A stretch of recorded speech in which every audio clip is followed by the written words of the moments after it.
السلام علیکم۔ اعوذ باللہ من الشیطان الرجیم، بسم اللہ الرحمن الرحیم۔ رب اشرح لی صدری ویسر لی امری واحلل عقدۃ من لسانی یفقہوا قولی۔ رب زدنی علما، رب زدنی علما، رب زدنی علما۔ اللہم فقہنا فی الدین۔ اللہم انی اسألک علما نافعا وعملا متقبلا ورزقا طیبا۔ اللہم انفعنا بما علمتنا وعلمنا ما ينفعنا وزدنا علما۔ اللہم انی اعوذ بک من علم لا ينفع ومن قلب لا یخشع ومن نفس لا تشبع ومن دعوت لا یستجاب لها۔ چلیں جی، ہم نے سورہ انعام کل پڑھ لی تھی اور آج ہم سورہ اعراف شروع کریں گے انشاءاللہ تعالی۔ تو سورہ انعام کے بارے میں کل میں تھوڑا سا تصحیح کرنی تھی۔ کل میں نے اس کے انٹروڈکشن میں کہا کہ یہ مکی قرآن کی سب سے بڑی صورت ہے، لیکن ایکچولی سورہ اعراف جو ہے یہ قرآن میں مکی دور کی سب سے بڑی اور سب سے پہلی صورت ہے۔ اس کے بعد جو بڑی بڑی صورتیں ہیں نا وہ ساری مدنی صورتیں ہیں۔ اور دوسرا، جب میں کرسچنس کا بیان کر رہی تھی کہ کرسچنس جو ہیں وہ مسلمانوں کے لیے تھوڑے سے نرم گوشہ رکھتے ہیں، لیکن وہ حضور صلی اللہ علیہ وسلم کے زمانے میں تھا، آج کل کے لیے نہیں ہے۔ اس میں ایک غلطی مجھ سے یہ ہوئی بیان کرنے میں کہ وفد نجران جب آیا، انہوں نے حضور صلی اللہ علیہ وسلم سے بحث و مباحثہ کیا اور پھر ایمان لائے بغیر وہاں سے چلے گئے اور انہوں نے جزیہ دینا قبول کیا۔ غلطی سے میں نے جزیہ کو خراج کہہ دیا تھا، تو اس کی تصحیح میں نے کرنی تھی۔ اب آج جو ہے ہم سورہ اعراف پڑھیں گے، جیسا کہ میں نے ابھی بتایا کہ مکی دور کی یہ سب سے بڑی صورت ہے۔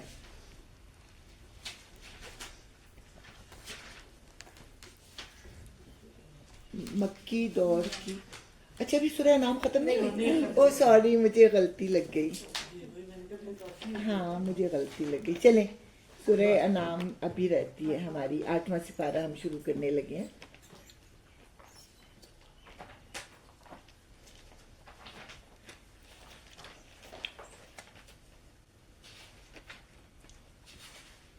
تھینک یو، آپ نے تصحیح کر دی، میں سورہ اعراف سے ہی شروع کرنے لگی تھی۔ چلیں جی، جہاں سے ہم نے شروع کرنا ہے، یہ ہم 8واں سپارہ شروع کر رہے ہیں اور آیت نمبر 111 ہے سورہ انعام کی۔ تو اس سے پہلے بیان ہو رہا تھا معجزوں کے بارے میں۔ تو معجزوں کے بارے میں اللہ تعالیٰ کی ایک سنت ہے کہ جب اللہ تعالیٰ کسی قوم پر معجزہ دے دیتے ہیں کسی رسول کو، اور اس کے بعد جو ہے امت اس پر ایمان نہیں لاتی، وہ قوم ایمان نہیں لاتی، تو معجزہ دیکھنے کے بعد جب قوم ایمان نہیں لاتی تو اللہ تعالیٰ اس قوم کو ہلاک کر دیتے ہیں۔ تو یہاں پہ اگر مکہ والوں پر معجزے نہیں آ رہے تھے تو یہ ایک طرح سے ان کے لیے جو تھا تھوڑا سا عافیت کا وقت تھا۔ اور اس کے ساتھ ساتھ اللہ تعالیٰ نے یہ بھی بیان کیا کہ معجزے دیکھ کر کوئی ایمان نہیں لاتا۔ جتنے بھی نبی تھے اور رسول جو معجزے لے کے آئے، excuse me, aeroplane mode off ہے، پتہ نہیں، ہاں وہ تو آف ہے لیکن یہاں پہ آواز آئی ہے آف۔ آپ کا آف تو نہیں ریکارڈنگ والا، لیکن اس کا کوئی اس کے تعلق نہیں ہے۔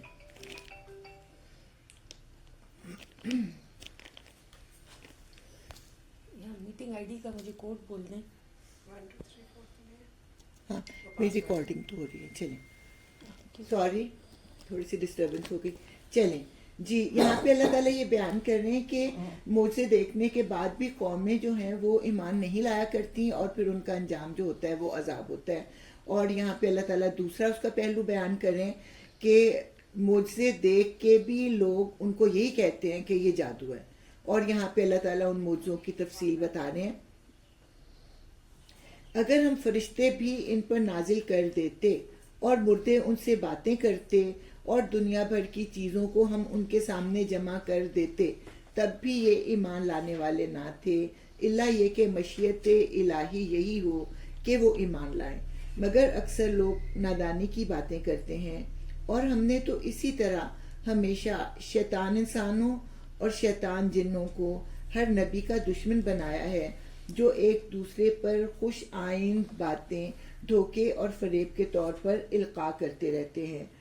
اگر تمہارے رب کی مشیت یہ ہوتی کہ وہ ایسا نہ کریں تو وہ کبھی نہ کرتے، پس تم انہیں ان کے حال پر چھوڑ دو کہ اپنی افترا پردازیاں کرتے رہیں۔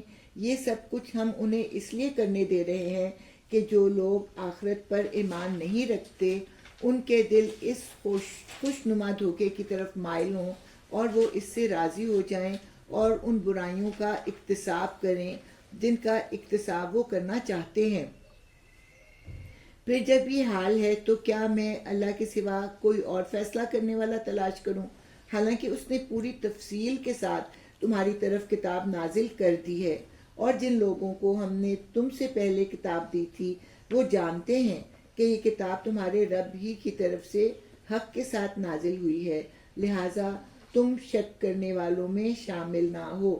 تمہارے رب کی بات سچائی اور انصاف کے اعتبار سے کامل ہے، کوئی اس کے فرامین کو تبدیل کرنے والا نہیں ہے، اور وہ سب کچھ سنتا اور جانتا ہے۔ اور اے محمد صلی اللہ علیہ وآلہ وسلم، اگر تم ان لوگوں کی اکثریت کے کہنے پر چلو جو زمین میں بستے ہیں تو وہ تمہیں اللہ کے راستے سے بھٹکا دیں گے، وہ تو محض گمان پر چلتے اور قیاس آرائیاں کرتے ہیں۔ در حقیقت تمہارا رب زیادہ بہتر جانتا ہے کہ کون اس کے راستے سے ہٹا ہوا ہے اور کون سیدھی راہ پر ہے۔ اب یہاں پہ عربوں کے من گھڑت جو تھے نا رسم و رواج، ان کی بات ہو رہی ہے۔ پھر اگر تم لوگ اللہ کی آیات پر ایمان رکھتے ہو تو جس جانور پر اللہ کا نام لیا گیا ہو اس کا گوشت کھاؤ۔ آخر کیا وجہ ہے تم وہ چیز نہ کھاؤ جس پر اللہ کا نام لیا گیا ہو، حالانکہ جن چیزوں کا استعمال حالت اضطرار کے سوا دوسری تمام حالتوں میں اللہ نے حرام کر دیا ہے ان کی تفصیل وہ تمہیں بتا چکا ہے۔ بکثرت لوگوں کا حال یہ ہے کہ علم کے بغیر محض اپنی خواہشات کی بنا پر گمراہ کن باتیں کرتے ہیں۔ ان سے حد سے گزرنے والوں کو تمہارا رب خوب جانتا ہے۔ تم کھلے گناہوں سے بھی بچو اور چھپے گناہوں سے بھی۔ اب کھلے گناہ کیا ہیں؟ شرک اور ریاکاری، اور چھپے گناہ جو ہیں وہ ہے بدگمانی اور بری سوچ۔ جو لوگ گناہ کا اکتساب کرتے ہیں وہ اپنی اس کمائی کا بدلہ پا کر رہیں گے۔ جس جانور کو اللہ کا نام لے کر ذبح نہ کیا گیا ہو اس کا گوشت نہ کھاؤ۔ اس سے ہمیں پتہ چلتا ہے کہ عام طور پر وہ لوگ بھی جب ذبح کرتے تھے تو اس پر اللہ کا نام لیتے تھے، لیکن بعض اوقات یہ بتوں کی خوشنودی کے لیے اس پر اللہ کا نام نہیں لیتے تھے اور اس پر کسی بت کا یا کسی اور ہستی کا نام لیتے تھے۔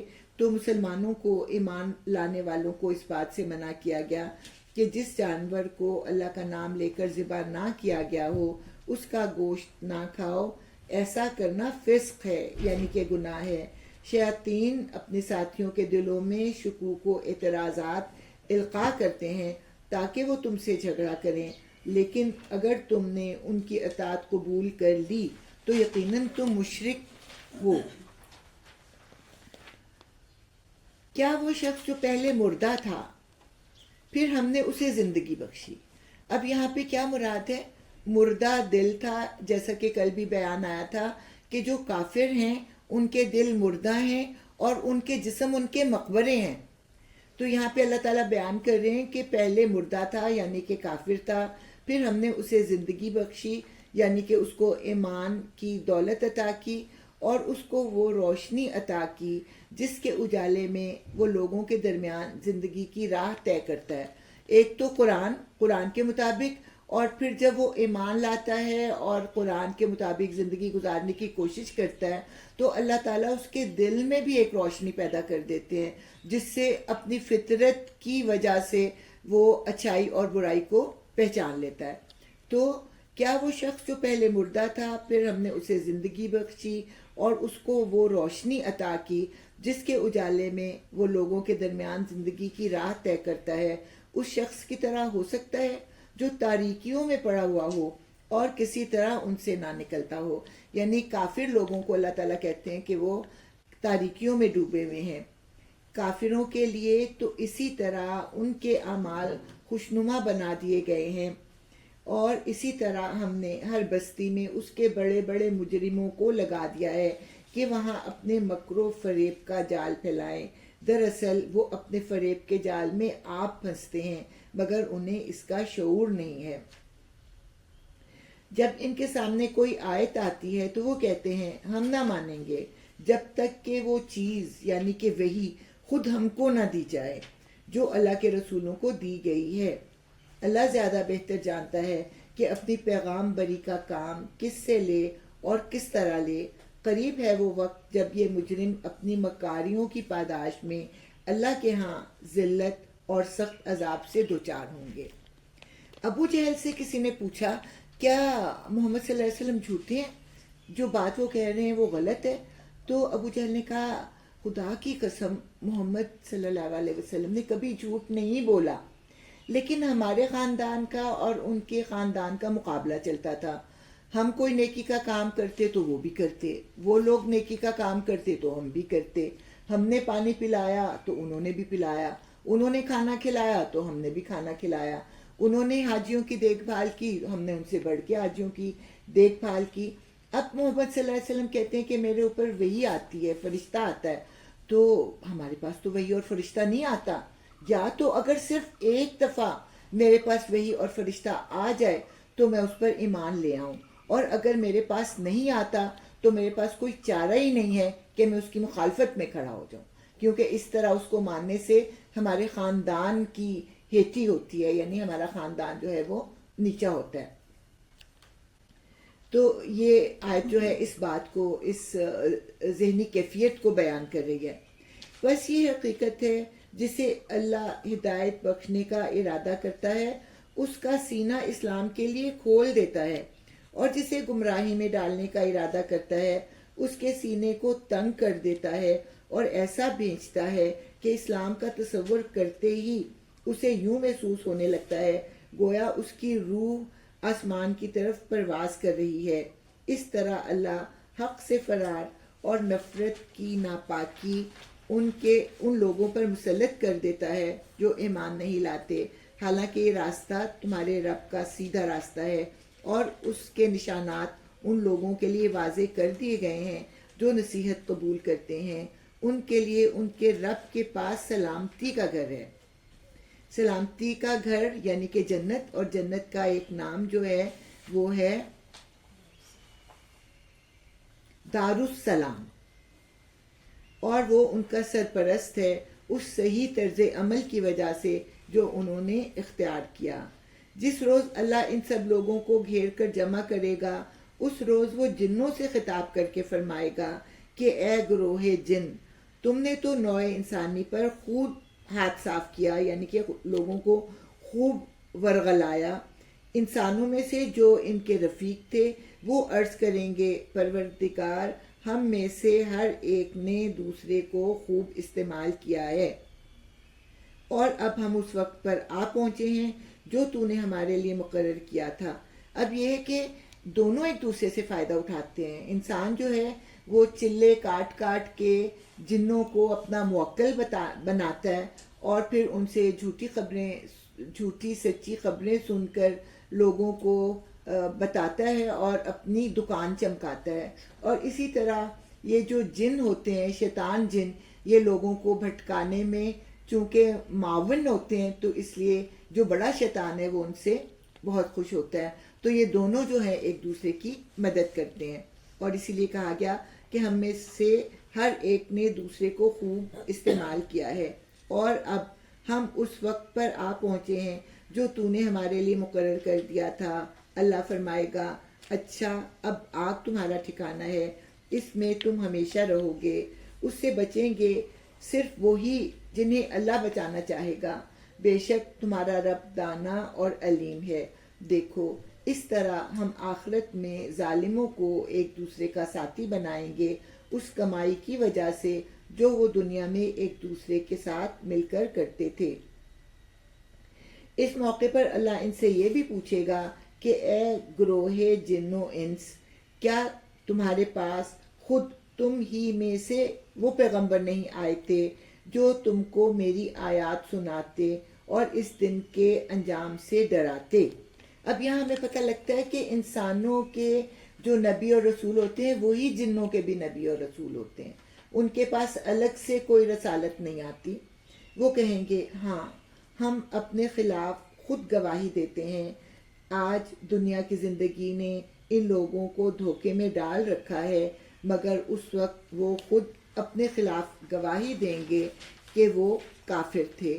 یہ شہادت ان سے اس لیے لی جائے گی کہ یہ ثابت ہو جائے کہ تمہارا رب بستیوں کو ظلم کے ساتھ تباہ کرنے والا نہ تھا، جبکہ ان کے باشندے حقیقت سے ناواقف ہوں۔ یعنی اللہ تعالیٰ کا یہ طریقہ نہیں ہے کہ کسی بستی میں آگاہ کرنے والا نہ بھیجے اور بستی والوں کو عذاب میں مبتلا کر دے، یہ اللہ کا طریقہ نہیں ہے۔ اللہ تعالیٰ پہلے آگاہ کرنے والے بھیجتا ہے، اس کے بعد بستیوں کو وہ ہلاک کرتا ہے۔ ہر شخص کا درجہ اس کے عمل کے لحاظ سے ہے اور تمہارا رب لوگوں کے اعمال سے بے خبر نہیں ہے۔ یعنی جنت کے بھی درجے ہیں ہمیں پتہ ہے، اور دوزخ کے درجے بھی اللہ تعالیٰ نے بار بار بتائے ہیں۔ تمہارا رب بے نیاز ہے اور مہربانی اس کا شیوا ہے۔ اب یہ کتنویں دفعہ آ رہی ہے؟ میرا خیال ہے چوتھی دفعہ یہ بات آ رہی ہے، کم از کم تیسری دفعہ تو ضرور ہی آ رہی ہے۔ وَرَبُّكَ الْغَنِيُّ ذُو الرَّحْمَةِ، اگر وہ چاہے تو تم لوگوں کو لے جائے اور تمہاری جگہ دوسرے جن لوگوں کو چاہے لے آئے، جس طرح اس نے تمہیں کچھ اور لوگوں کی نسل سے اٹھایا ہے۔ تم سے جس چیز کا وعدہ کیا جا رہا ہے وہ یقیناً آنے والی ہے، یعنی قیامت بھی آئے گی اور حساب کتاب بھی ہوگا، اور تم خدا کو عاجز کر دینے کی طاقت نہیں رکھتے۔ اے محمد صلی اللہ علیہ وآلہ وسلم کہہ دو کہ لوگو تم اپنی جگہ عمل کرتے رہو اور میں بھی اپنی جگہ عمل کر رہا ہوں، ان قریب تمہیں معلوم ہو جائے گا کہ انجام کار یعنی آخرت کس کے حق میں بہتر ہے۔ بہرحال یہ حقیقت ہے کہ ظالم کبھی فلاح نہیں پا سکتے۔ ہاں جی، یہاں پہ ان کی بدعت کا بیان ہے۔ ان لوگوں نے اللہ کے لیے خود اسی کی پیدا کی ہوئی کھیتیوں اور مویشیوں میں سے ایک حصہ مقرر کیا ہے اور کہتے ہیں یہ اللہ کے لیے ہے بذام خود، اور یہ ہمارے ٹھہرائے ہوئے شریکوں کے لیے۔ پھر جو حصہ ان کے ٹھہرائے ہوئے شریکوں کے لیے ہے وہ تو اللہ کو نہیں پہنچتا، مگر جو اللہ کے لیے ہے وہ ان کے شریکوں کو پہنچ جاتا ہے۔ کیسے برے فیصلے کرتے ہیں یہ لوگ۔ اس آیت سے ہمیں کیا پتہ چلتا ہے کہ عرب کے لوگ ان کو جو بھی حاصل ہوتا تھا اس میں اللہ کا بھی حصہ رکھتے تھے، صدقہ و خیرات اللہ کے نام پر بھی کرتے تھے، اور اس کے ساتھ ساتھ پھر بتوں کو وہ باعث برکت سمجھتے تھے اور ان کا حصہ بھی مقرر کرتے تھے۔ جو اللہ کا حصہ ہوتا تھا وہ فقیروں غریبوں کے کام آتا تھا، اور جو بتوں کا حصہ ہوتا تھا وہ وہاں کے مجاوروں کے کام آتا تھا۔ اب مجاوروں نے ان کے ذہن میں کیا ڈالا تھا کہ اگر تم نے بتوں کے حصے میں کمی کی نا تو تمہارے اوپر تو ان کی لعنت برس جائے گی، تمہیں تو ان کی مار پڑ جائے گی، تم تو ہلاک ہو جاؤ گے۔ اس لیے اگر کبھی آمدنی میں کمی بیشی ہوتی تو بتوں کا حصہ تو وہ پورا دیتے، اور اس کے لیے چاہے انہیں اللہ کے حصے میں سے ہی لینا پڑتا وہ اس کو پورا کر کے دیتے، لیکن ایسا کبھی نہیں ہوتا تھا کہ وہ بتوں کے حصے میں سے اللہ کے حصے کو پورا کریں۔ تو یہاں پہ اللہ تعالیٰ فرماتے ہیں کیسے برے فیصلے کرتے ہیں یہ لوگ۔ اور اسی طرح بہت سے مشرکوں کے لیے ان کے شریکوں نے اپنی اولاد کے قتل کو خوشنما بنا دیا ہے تاکہ ان کو ہلاکت میں مبتلا کرے۔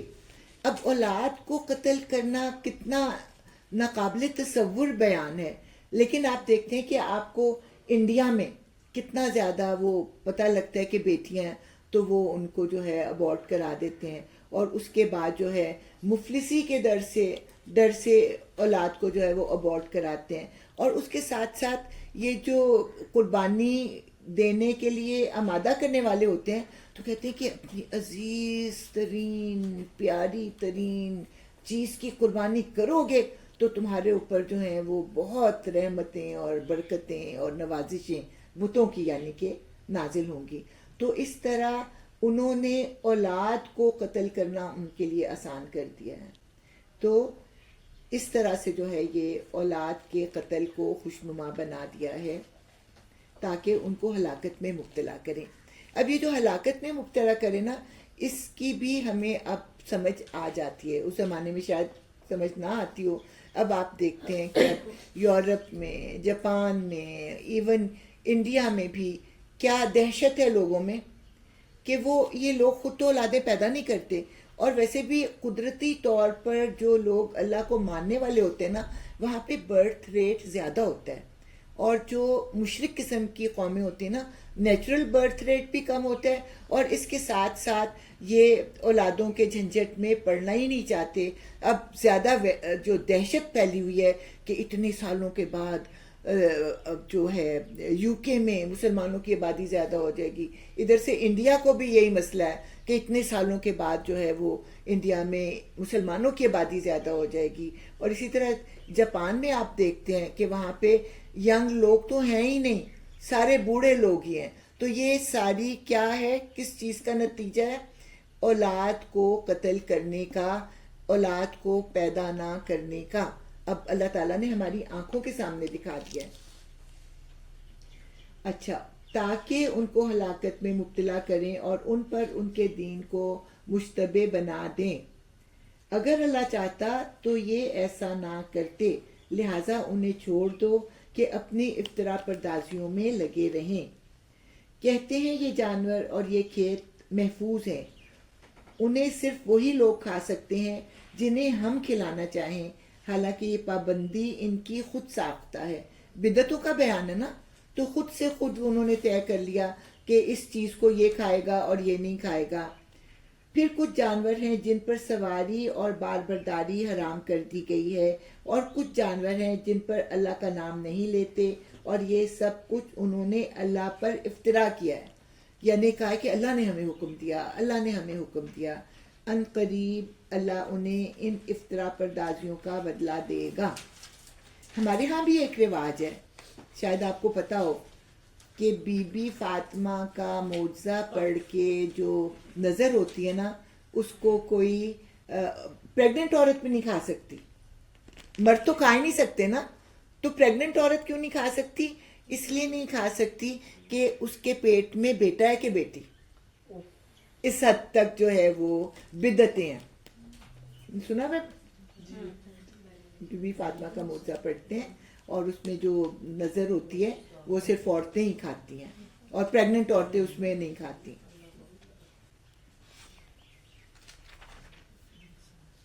اور کہتے ہیں کہ جو کچھ ان جانوروں کے پیٹ میں ہے یہ ہمارے مردوں کے لیے مخصوص ہے اور ہماری عورتوں پر حرام، لیکن اگر وہ مردہ ہو تو دونوں اس کے کھانے میں شریک ہو سکتے ہیں.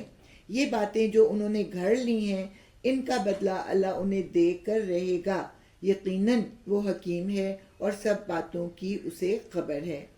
یقیناً خسارے میں پڑ گئے وہ لوگ جنہوں نے اپنی اولاد کو جاہلیت و نادانی کی بنا پر قتل کیا اور اللہ کے دیے ہوئے رزق کو اللہ پر افطرا پردازی کر کے حرام ٹھہرا لیا. یعنی یہ جو انہوں نے مختلف قسم کے جانور چھوڑے ہوتے تھے کان کاٹ کے کہ بتوں کے لیے آزاد ہے، نہ اس کا دودھ استعمال کریں گے، نہ گوشت، نہ بار برداری، نہ اس پر سواری کریں گے، اور یہ چلتے پھرتے رہیں گے. اور اسی طرح اللہ کے دیے ہوئے رزق میں سے یہ بتوں کے لیے نظر نیاز نکالتے تھے. تو اس بات پر اللہ تعالیٰ جو ہے اپنی ناراضگی کا اظہار کر رہے ہیں کہ یہ خسارے میں پڑ گئے ہیں. یقیناً وہ بھٹک گئے ہیں اور ہرگز وہ رائے راست پانے والوں میں سے نہ تھے. اب اللہ تعالیٰ کی نعمتوں کا بیان ہو رہا ہے. وہ اللہ ہی ہے جس نے طرح طرح کے باغ اور تاکستان اور نخلستان پیدا کیے. باغ میں کون سے درخت ہوتے ہیں؟ جو خود اپنے تنوں پر کھڑے ہوتے ہیں، لیکن جو بیلیں ہوتی ہیں ان کو کسی سہارے کی ضرورت ہوتی ہے. تو وہ فصلیں جو کہ سہارے پر اگائی جاتی ہیں ان کو پھر تاکستان کہا جاتا ہے. اور نخلستان پیدا کیے، کھیتیاں لگائیں جن سے قسم قسم کے معقولات حاصل ہوتے ہیں، زیتون اور انار کے درخت پیدا کیے جن کے پھل صورت میں مشابہ اور مزے میں مختلف ہوتے ہیں، کھاؤ ان کی پیداوار جب کہ یہ پھلیں، اور اللہ کا حق ادا کرو جب ان کی فصل کاٹو، اور حد سے نہ گزرو کہ اللہ حد سے گزرنے والوں کو پسند نہیں کرتا۔ یہاں جب اللہ تعالیٰ نے کہا کہ جب ان کی فصل کاٹو تو اللہ تعالیٰ کا حصہ بھی دو، تو ایک صحابی نے اپنا باغ کاٹا اور اس کا سارا پھل، سارے کا سارا شام تک بانٹ دیا۔ اس پر جو ہے ناراضگی کا اظہار کیا گیا کہ ابھی سال بھر تم نے اس پر گزارا کرنا تھا، تم نے بھی اور تمہارے گھر والوں نے بھی، تو اللہ کے نام پر دینا بہت اچھا ہے، لیکن اپنی ضرورتوں کا خیال رکھنا وہ بھی بہت ضروری ہے۔ پھر وہی ہے جس نے مویشیوں میں سے وہ جانور بھی پیدا کیے جن سے سواری و بار برداری کا کام لیا جاتا ہے، یعنی کہ اونٹ اور گھوڑا اور گدھا اور خچر اور بیل وغیرہ، اور وہ بھی جو کھانے اور بچھانے کے کام آتے ہیں۔ اور کچھ جانور جو ہیں وہ اتنے چھوٹے ہیں جیسے بھیڑ اور بکری، ان کے اوپر نہ آپ سواری کر سکتے ہیں، نہ آپ بار برداری کر سکتے ہیں، اور ان کی کھالوں کو پھر آپ بچھانے کے کام لاتے ہیں۔ کھاؤ ان چیزوں میں سے جو اللہ نے تمہیں بخشی ہیں، اور شیطان کی پیروی نہ کرو کہ وہ تمہارا کھلا دشمن ہے۔ یعنی کہ یہ کہا گیا کہ جو اللہ تعالیٰ نے تمہیں رزق دیا ہے خود سے خود اس کو حرام نہ ٹھہراؤ، بلکہ وہ اللہ تعالیٰ نے تمہارے لیے پیدا کیا ہے اس کو کھاؤ، اور شیطان کے ڈالے ہوئے وسوسوں سے پرہیز کر کے اس کو حرام نہ کر لو۔ یہ 8 نر و مادہ ہیں، 2 بھیڑ کی قسم سے اور 2 بکری کی قسم سے۔ اے محمد صلی اللہ علیہ وآلہ وسلم، ان سے پوچھو کہ اللہ نے ان کے ہر نر حرام کیے ہیں یا مادہ، یا وہ بچے جو بھیڑوں اور بکریوں کے پیٹ میں ہوں؟ ٹھیک ٹھیک علم کے ساتھ مجھے بتاؤ اگر تم سچے ہو۔ یعنی ابھی یہ ذکر آیا تھا نا کہ خود کچھ چیزیں حرام کر دیتے ہیں، کچھ حلال کر لیتے ہیں۔ اب یہاں پہ یہ کہتے تھے کہ یہ جو پریگننٹ مادہ ہے اس کے پیٹ سے جو بچہ نکلے گا بھیڑ یا بکری کے، تو وہ صرف مرد کھائیں گے، عورتیں اس کو نہیں کھا سکتی۔ لیکن اگر وہ بچہ مردہ پیدا ہوتا تو وہ پھر اس کے کھانے میں سب شریک ہو جاتے۔ اور اسی طرح 2 اونٹ کی قسم کے ہیں، یعنی کہ اونٹ اور اونٹنی، اور 2 گائے کی قسم کے ہیں، یعنی گائے اور بیل۔ پوچھو ان کے نر اللہ نے حرام کیے ہیں یا مادہ، یا وہ بچے جو اونٹنی اور گائے کے پیٹ میں ہوں؟ کیا تم اس وقت حاضر تھے جب اللہ نے ان کے حرام ہونے کا حکم تمہیں دیا تھا؟ پھر اس شخص سے بڑھ کر ظالم اور کون ہوگا جو اللہ کی طرف منسوب کر کے جھوٹی بات کہے تاکہ علم کے بغیر لوگوں کی غلط رہنمائی کرے۔ یقیناً اللہ ایسے ظالموں کو راہ راست نہیں دکھاتا۔ سورہ انعام کا جب آغاز ہوا تھا تو میں نے بتایا تھا کہ نام اونٹ کو کہتے ہیں، نام کی جگہ جو ہے جمع جو ہے وہ انعام ہے، اور اس سے مراد ڈومیسٹیکیٹڈ اینیملز ہیں۔ اور اس وقت میں نے ذکر کیا تھا بھیڑ، بکری، گائے اور اونٹ، تو یہاں پہ ان کے نام بھی آ گئے ہیں۔ اے محمد صلی اللہ علیہ وآلہ وسلم، ان سے کہو جو وہی میرے پاس آئی ہے اس میں تو میں کوئی چیز ایسی نہیں پاتا جو کسی کھانے والے پر حرام ہو، الا یہ کہ وہ مردار ہو، یا بہایا ہوا خون ہو، یا سور کا گوشت ہو کہ وہ ناپاک ہے، یا فسق ہو کہ اللہ کے سوا کسی اور کے نام پر ذبح کیا گیا ہو۔ پھر جو شخص مجبوری کی حالت میں کوئی چیز ان میں سے کھا لے بغیر اس کے کہ وہ نافرمانی کا ارادہ رکھتا ہو، اور بغیر اس کے کہ وہ حد ضرورت سے تجاوز کرے، تو یقیناً تمہارا رب درگزر سے کام لینے والا اور رحم فرمانے والا ہے۔ یہ 3ری دفعہ آ رہی ہے اس چیز کا بیان۔ اور جن لوگوں نے یہودیت اختیار کی ان پر ہم نے سب ناخن والے جانور حرام کر دیے تھے، اور گائے اور بکری کی چربی بھی، بجز اس کے جو ان کی پیٹھ یا ان کی آنتوں سے لگی ہوئی ہو یا ہڈی سے لگی رہ جائے، یہ ہم نے ان کی سرکشی کی سزا انہیں دی تھی۔ یعنی اللہ کی شریعت میں یہ چیزیں حرام نہیں تھیں، یہ صرف ان کو سزا دینے کے لیے ایسا کیا گیا تھا، اور یہ جو کچھ ہم کہہ رہے ہیں بالکل سچ ہے۔ اب یہ ناخن سے کیا مراد ہے؟ بکری کو پاؤں دیکھتے ہیں تو کھر کے دو حصے ہوتے ہیں نا، اسی طرح گائے کے بھی ہوتے ہیں، لیکن کچھ جانور ہوتے ہیں جیسے گھوڑا، اس کے جو کھر ہوتے ہیں وہ کٹے ہوئے نہیں ہوتے، تو جو کٹے ہوئے کھر ہوتے ہیں نا وہ حلال ہے، اور جو ایک کھر والے ہیں نا وہ حرام ہے۔ اب اگر وہ تمہیں جھٹلائیں تو ان سے کہہ دو کہ تمہارے رب کی دامن رحمت وسیع ہے، اور مجرموں سے اس کے عذاب کو پھیرا نہیں جا سکتا۔ اب یہ پتہ نہیں چوتھی یا پانچویں دفعہ جو ہے اللہ تعالیٰ اپنی رحمت کا ذکر کر رہے ہیں، اور یہاں پہ کہہ رہے ہیں کہ اللہ کا دامن رحمت بہت وسیع ہے، یعنی کہ آج بھی اپنے برے اعمال سے باز آ جاؤ، اللہ تعالیٰ کے دربار میں حاضر ہو جاؤ، توبہ کر لو تو اللہ تعالیٰ تم پر رحمت کرے گا۔ لیکن اگر تم ایسا نہیں کرو گے، مجرم ہی رہو گے، تو پھر ان سے عذاب کو پھیرا نہیں جا سکتا۔ یہ مشرک لوگ تمہاری ان باتوں کے جواب میں ضرور کہیں گے، اگر اللہ چاہتا تو نہ ہم شرک کرتے اور نہ ہمارے باپ دادا، اور نہ ہم کسی چیز کو حرام ٹھہراتے۔ تو کیا کہنا ہے ان لوگوں کا کہ ہاں بھئی ہماری تقدیر میں لکھا ہوا ہے نا کہ ہم ایسا کریں، اور اگر اللہ ہماری تقدیر میں ایسا نہ لکھتا تو ہم نہ کرتے۔ اسی طرح ہمارے باپ دادا کو بھی اگر اللہ تعالیٰ روک دیتا، جو ہی انہوں نے کوئی غلط کام کیا تھا ان کو منع کر دیتا، ان کو سزا دے دیتا، تو ہمارے بڑے باپ دادا بھی ایسا نہ کرتے۔ اب ہم کیا کریں، ہماری تو تقدیر میں یہ لکھا ہے۔ تو اس کا جواب اللہ تعالیٰ کیا دے رہے ہیں؟ ایسی ہی باتیں بنا بنا کر ان سے پہلے کے لوگوں نے بھی حق کو جھٹلایا تھا، یہاں تک کہ آخر کار ہمارے عذاب کا مزہ انہوں نے چکھ لیا۔ ان سے کہو، کیا تمہارے پاس کوئی علم ہے جس سے ہمارے سامنے پیش کر سکو؟ تم تو محض گمان پر چل رہے ہو اور نری قیاس آرائیاں کرتے ہو۔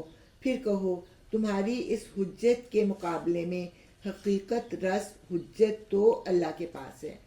یہاں پہ نام لیا گیا قل فللہ الحجت بالغہ، کہ اللہ تعالیٰ کے پاس دلیل ہے پہنچ جانے والی۔ اور ایک بہت بڑے پاک و ہند کے جو عالم تھے، انہوں نے اپنی کتاب کا نام شاہ ولی اللہ، انہوں نے اپنی کتاب کا نام حجت اللہ البالغہ رکھا ہے، اسی سے رکھا ہے۔ تو اس کو کیا کہا جا رہا ہے اس آیت میں؟ حقیقت رس حجت تو اللہ کے پاس ہے، بے شک اگر اللہ چاہتا تو تم سب کو ہدایت دے دیتا۔ ان سے کہو، لاؤ اپنے وہ گواہ جو اس بات کی شہادت دیں کہ اللہ ہی نے ان چیزوں کو حرام کیا ہے، پھر اگر وہ شہادت دے دیں تو تم ان لوگوں کے ساتھ شہادت نہ دینا، اور ہرگز ان لوگوں کی خواہشات کے پیچھے نہ چلنا جنہوں نے ہماری آیات کو جھٹلایا ہے، اور جو آخرت کے منکر ہیں، اور جو دوسروں کو اپنے رب کا ہمسر بناتے ہیں۔ یہاں پہ اب اللہ تعالیٰ جو ہے وہ 10 کمانڈمنٹس، جیسا کہ ابھی ہم نے سورہ بقرہ میں پڑھی تھی، اب یہ سورہ انعام میں پڑھیں گے۔ اور ان دونوں جگہوں پر جب بیان ہوئی تھی نا، سورہ بنی اسرائیل میں اور سورہ بقرہ میں، تو بنی اسرائیل سے خطاب کر کے بیان ہوئی تھی، یہاں پہ ہم سے خطاب کر کے اللہ تعالیٰ بیان کر رہے ہیں۔ اور اس سے ہمیں یہ پتہ لگتا ہے کہ اللہ کا دین جو ہے وہ مختلف زمانوں میں مختلف نہیں ہوتا، بیسک دین جو ہے وہ ایک جیسا ہے، البتہ جو چھوٹی چھوٹی چیزیں ہیں وہ اپنے جو ہے وقت کے مطابق اس میں تھوڑی بہت تبدیلی آ جاتی ہے، انسانی شعور کے مطابق کہہ لیں یا کسی اور وجہ سے۔ تو جو 10 کمانڈمنٹس جو ہمارے لیے بیان کیے اللہ تعالیٰ نے، وہ کیا ہیں؟ یہ کہ اس کے ساتھ کسی کو شریک نہ کرو، اور والدین کے ساتھ نیک سلوک کرو۔ یہ تیسرا مقام ہے جہاں پہ اللہ تعالیٰ نے اپنے حق کے ساتھ جو ہے وہ ماں باپ کا حق بیان کیا ہے، اور اپنی اولاد کو مفلسی کے ڈر سے قتل نہ کرو، ہم تمہیں بھی رزق دیتے ہیں اور ان کو بھی دیں گے، اور بے شرمی کی باتوں کے قریب نہ جاؤ، قریب بھی نہ جاؤ، خواہ وہ چھپی ہوں یا کھلی ہوں یا چھپی۔ حیا جو ہے وہ ایمان کا حصہ ہے. ایمان کے 72 دروازے ہیں جن میں سے 70 دروازے جو ہیں وہ حیا سے کھلتے ہیں. اور یہاں قرآن میں جو ہے 5 چیزوں کو فحش قرار دیا گیا ہے: زنا، عمل قوم لوط، عریانی، جھوٹی تہمت اور باپ کی منکوحہ سے نکاح. اور سنت میں پھر چوری، شراب نوشی اور بھیک مانگنے کو فواحش کہا گیا ہے. تو یہاں بے شرمی کی باتوں کے قریب بھی نہ جاؤ، کیونکہ جب آپ حدود کے قریب جاتے ہیں تو آپ کسی بھی وقت ان کو پھلانگ سکتے ہیں، اس لیے دور ہی دور رہو. اور کسی جان کو جسے اللہ نے محترم ٹھہرایا ہے ہلاک نہ کرو مگر حق کے ساتھ.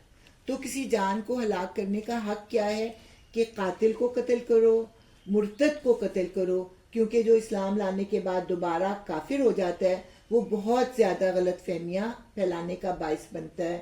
اس کے بعد جو ہے شادی شدہ زانی کو، اس کے ساتھ جو ہے حربی کافر کو، کہ جو میدان جنگ میں تمہیں قتل کرنے کے لیے آتا ہے تو تم بھی اس کو قتل کرو گے، اپنے آپ کو قتل کے لیے پیش نہیں کرو گے. اور اس کے ساتھ ساتھ جو ہے وہ باغی بھی آ جاتا ہے جو کہ مسلم حکومت کا تختہ الٹنا چاہتا ہے.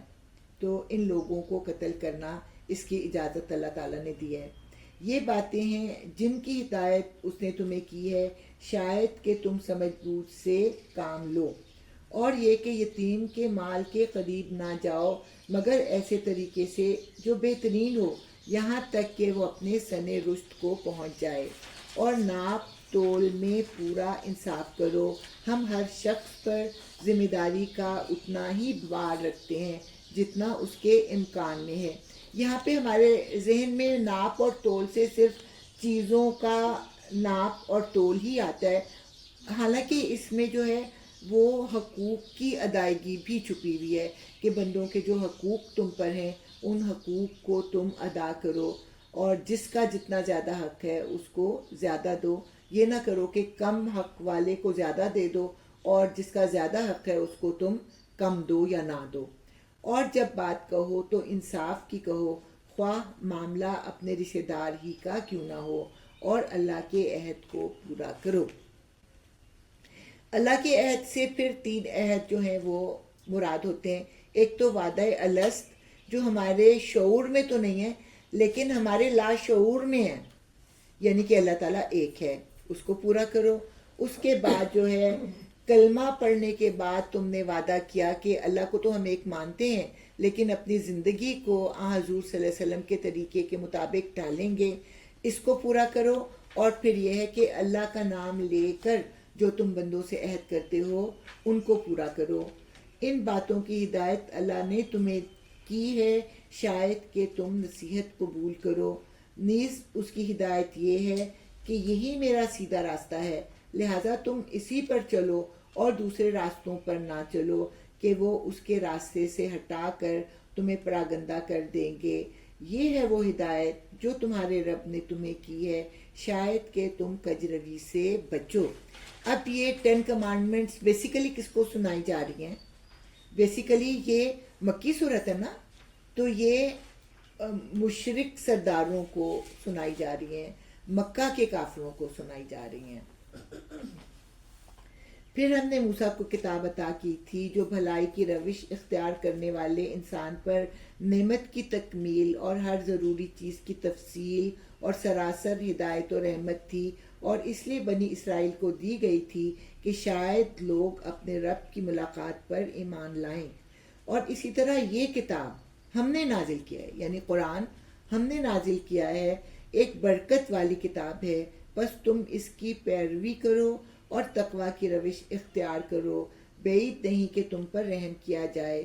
اب تم یہ نہیں کہہ سکتے کہ کتاب تو ہم سے پہلے کے 2 گروہوں کو دی گئی تھی اور ہم کو کچھ خبر نہ تھی کہ وہ کیا پڑھتے پڑھاتے ہیں. اور اب تم یہ بہانہ بھی نہیں کر سکتے کہ اگر ہم پر کتاب نازل کی گئی ہوتی تو ہم ان سے زیادہ راست رو ثابت ہوتے. تمہارے پاس تمہارے رب کی طرف سے ایک روشن دلیل روشن اور ہدایت اور رحمت آ گئی ہے. اب اس سے بڑھ کر ظالم کون ہوگا جو اللہ کی آیات کو جھٹلائے اور ان سے منہ موڑے. اب یہ مشرکین مکہ سے کہا جا رہا ہے کہ پہلے تم یہی کہتے تھے کہ ہمارے پاس ہدایت تو ہے نہیں، ہمارے پاس تو کتاب نہیں، کوئی رسول نہیں آیا.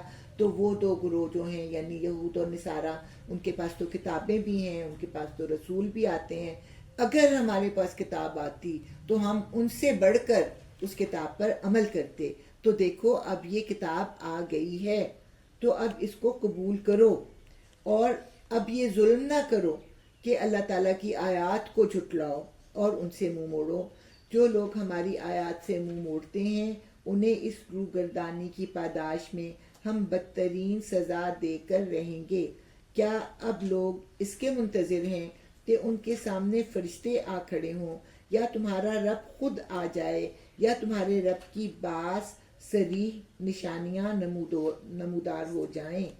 جس روز تمہارے رب کی بعض مخصوص نشانیاں نمودار ہو جائیں گی، پھر کسی ایسے شخص کو اس کا ایمان کچھ فائدہ نہ دے گا جو پہلے ایمان نہ لایا ہو، یا جس نے اپنے ایمان میں کوئی بھلائی نہ کمائی ہو. اے محمد صلی اللہ علیہ وآلہ وسلم، ان سے کہہ دو کہ اچھا تم انتظار کرو، ہم بھی انتظار کرتے ہیں. تو یہاں پہ مخصوص نشانیوں سے کیا مراد ہے؟ وہ 10 نشانیاں جن کے آنے کے بعد پتہ چل جائے گا کہ اب قیامت آنے والی ہے. ان میں سے سب سے بڑی نشانی جو ہے وہ کیا ہوگی؟ سورج کا مغرب سے نکلنا، یعنی قرآن میں. اور اس کے بعد قرآن میں ہے کہ ایک جانور اٹھائیں گے جو لوگوں سے کہے گا کہ یہ لوگ اللہ کو نہیں مانتے تھے. جانور کا ذکر بھی قرآن میں ہے. اس کے بعد اور بھی بہت سی نشانیاں ہیں، یعنی ایک آگ جو یمن سے چلے گی اس کو دیکھ کر لوگ بھاگیں گے، اور جب وہ تھک ٹوٹ کے گر جائیں گے تو وہ آگ بھی وہیں رک جائے گی، اور پھر جب وہ تازہ دم ہوں گے اور آگ ان کی طرف بڑھے گی تو وہ بھاگنا شروع کر دیں گے. اور اسی طرح پھر زمین کا دھنسنا. تو 10 طرح کے یہ علامات ہیں، اور ان کے آنے کے بعد جو ایمان نہیں لایا ہوگا وہ ایمان لائے گا تو وہ ایمان قبول نہیں کیا جائے گا. جو نیک عمل نہیں کرتا تھا ان کو دیکھنے کے بعد نیک عمل کرے گا تو ان کے نیک عمل کو بھی قبول نہیں کیا جائے گا. کہو کیا میں اللہ کے سوا کوئی اور رب تلاش کروں، حالانکہ وہی ہر چیز کا رب ہے. ہر شخص جو کچھ کماتا ہے اس کا ذمہ دار وہ خود ہے. کوئی بوجھ اٹھانے والا دوسرے کا بوجھ نہیں اٹھاتا. پھر تم سب کو اپنے رب کی طرف پلٹنا ہے. اس وقت وہ تمہارے اختلافات کی حقیقت تم پر کھول دے گا. وہی ہے جس نے تم کو زمین کا خلیفہ بنایا. خلیفہ سے مراد کیا ہے؟ کہ اللہ تعالیٰ کے نظام کو زمین پر نافذ کرنے والا. اور خلیفہ کا دوسرا مطلب ہوتا ہے نسل در نسل آنے والا. اب فرشتے تو وہی ہیں نا، حضرت جبرائیل اور حضرت اسرافیل اور حضرت میکائیل وغیرہ، اور وہ قیامت تک رہیں گے. لیکن آدم رہے کیا قیامت تک؟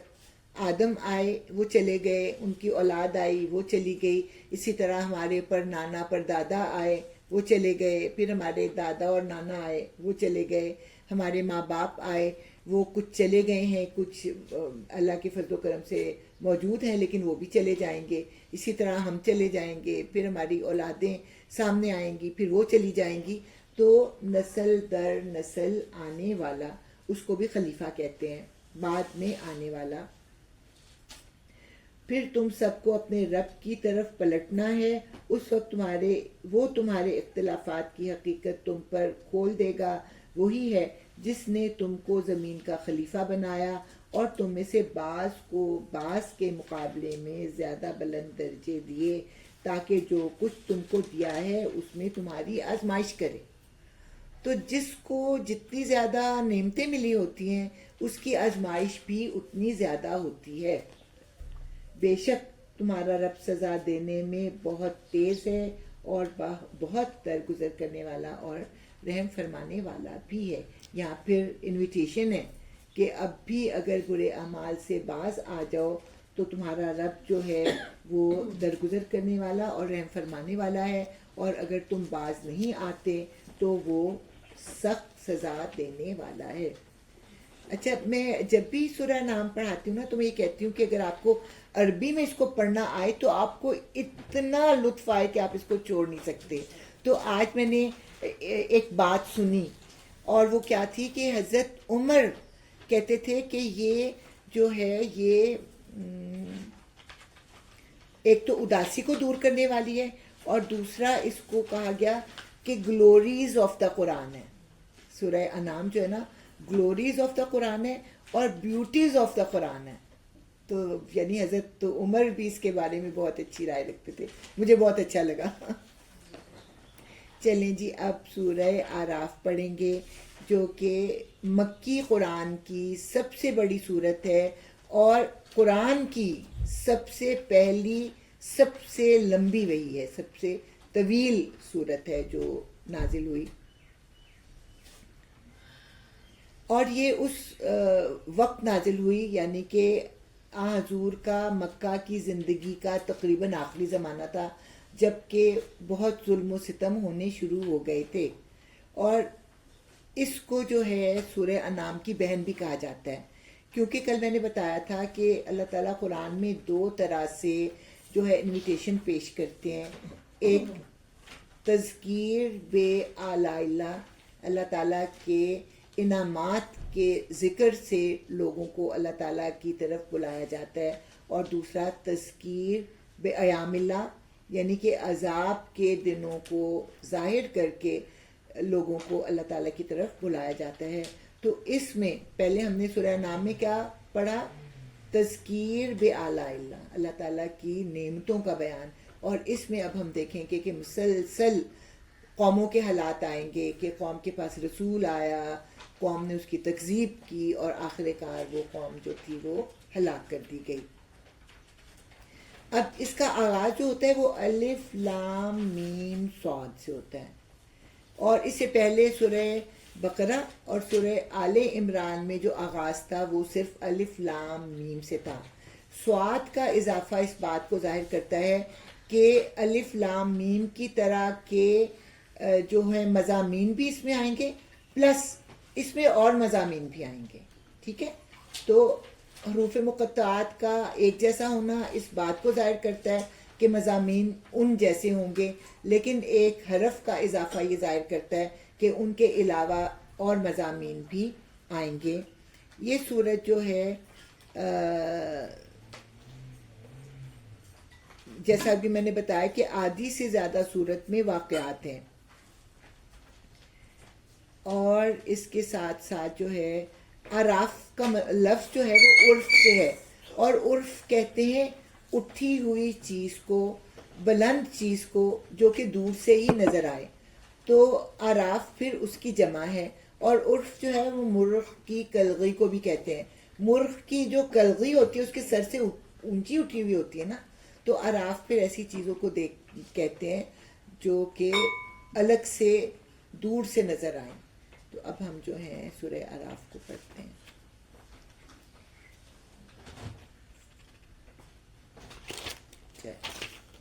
اس کا مختصر سا ہی جو تھا نا وہ تعارف تھا.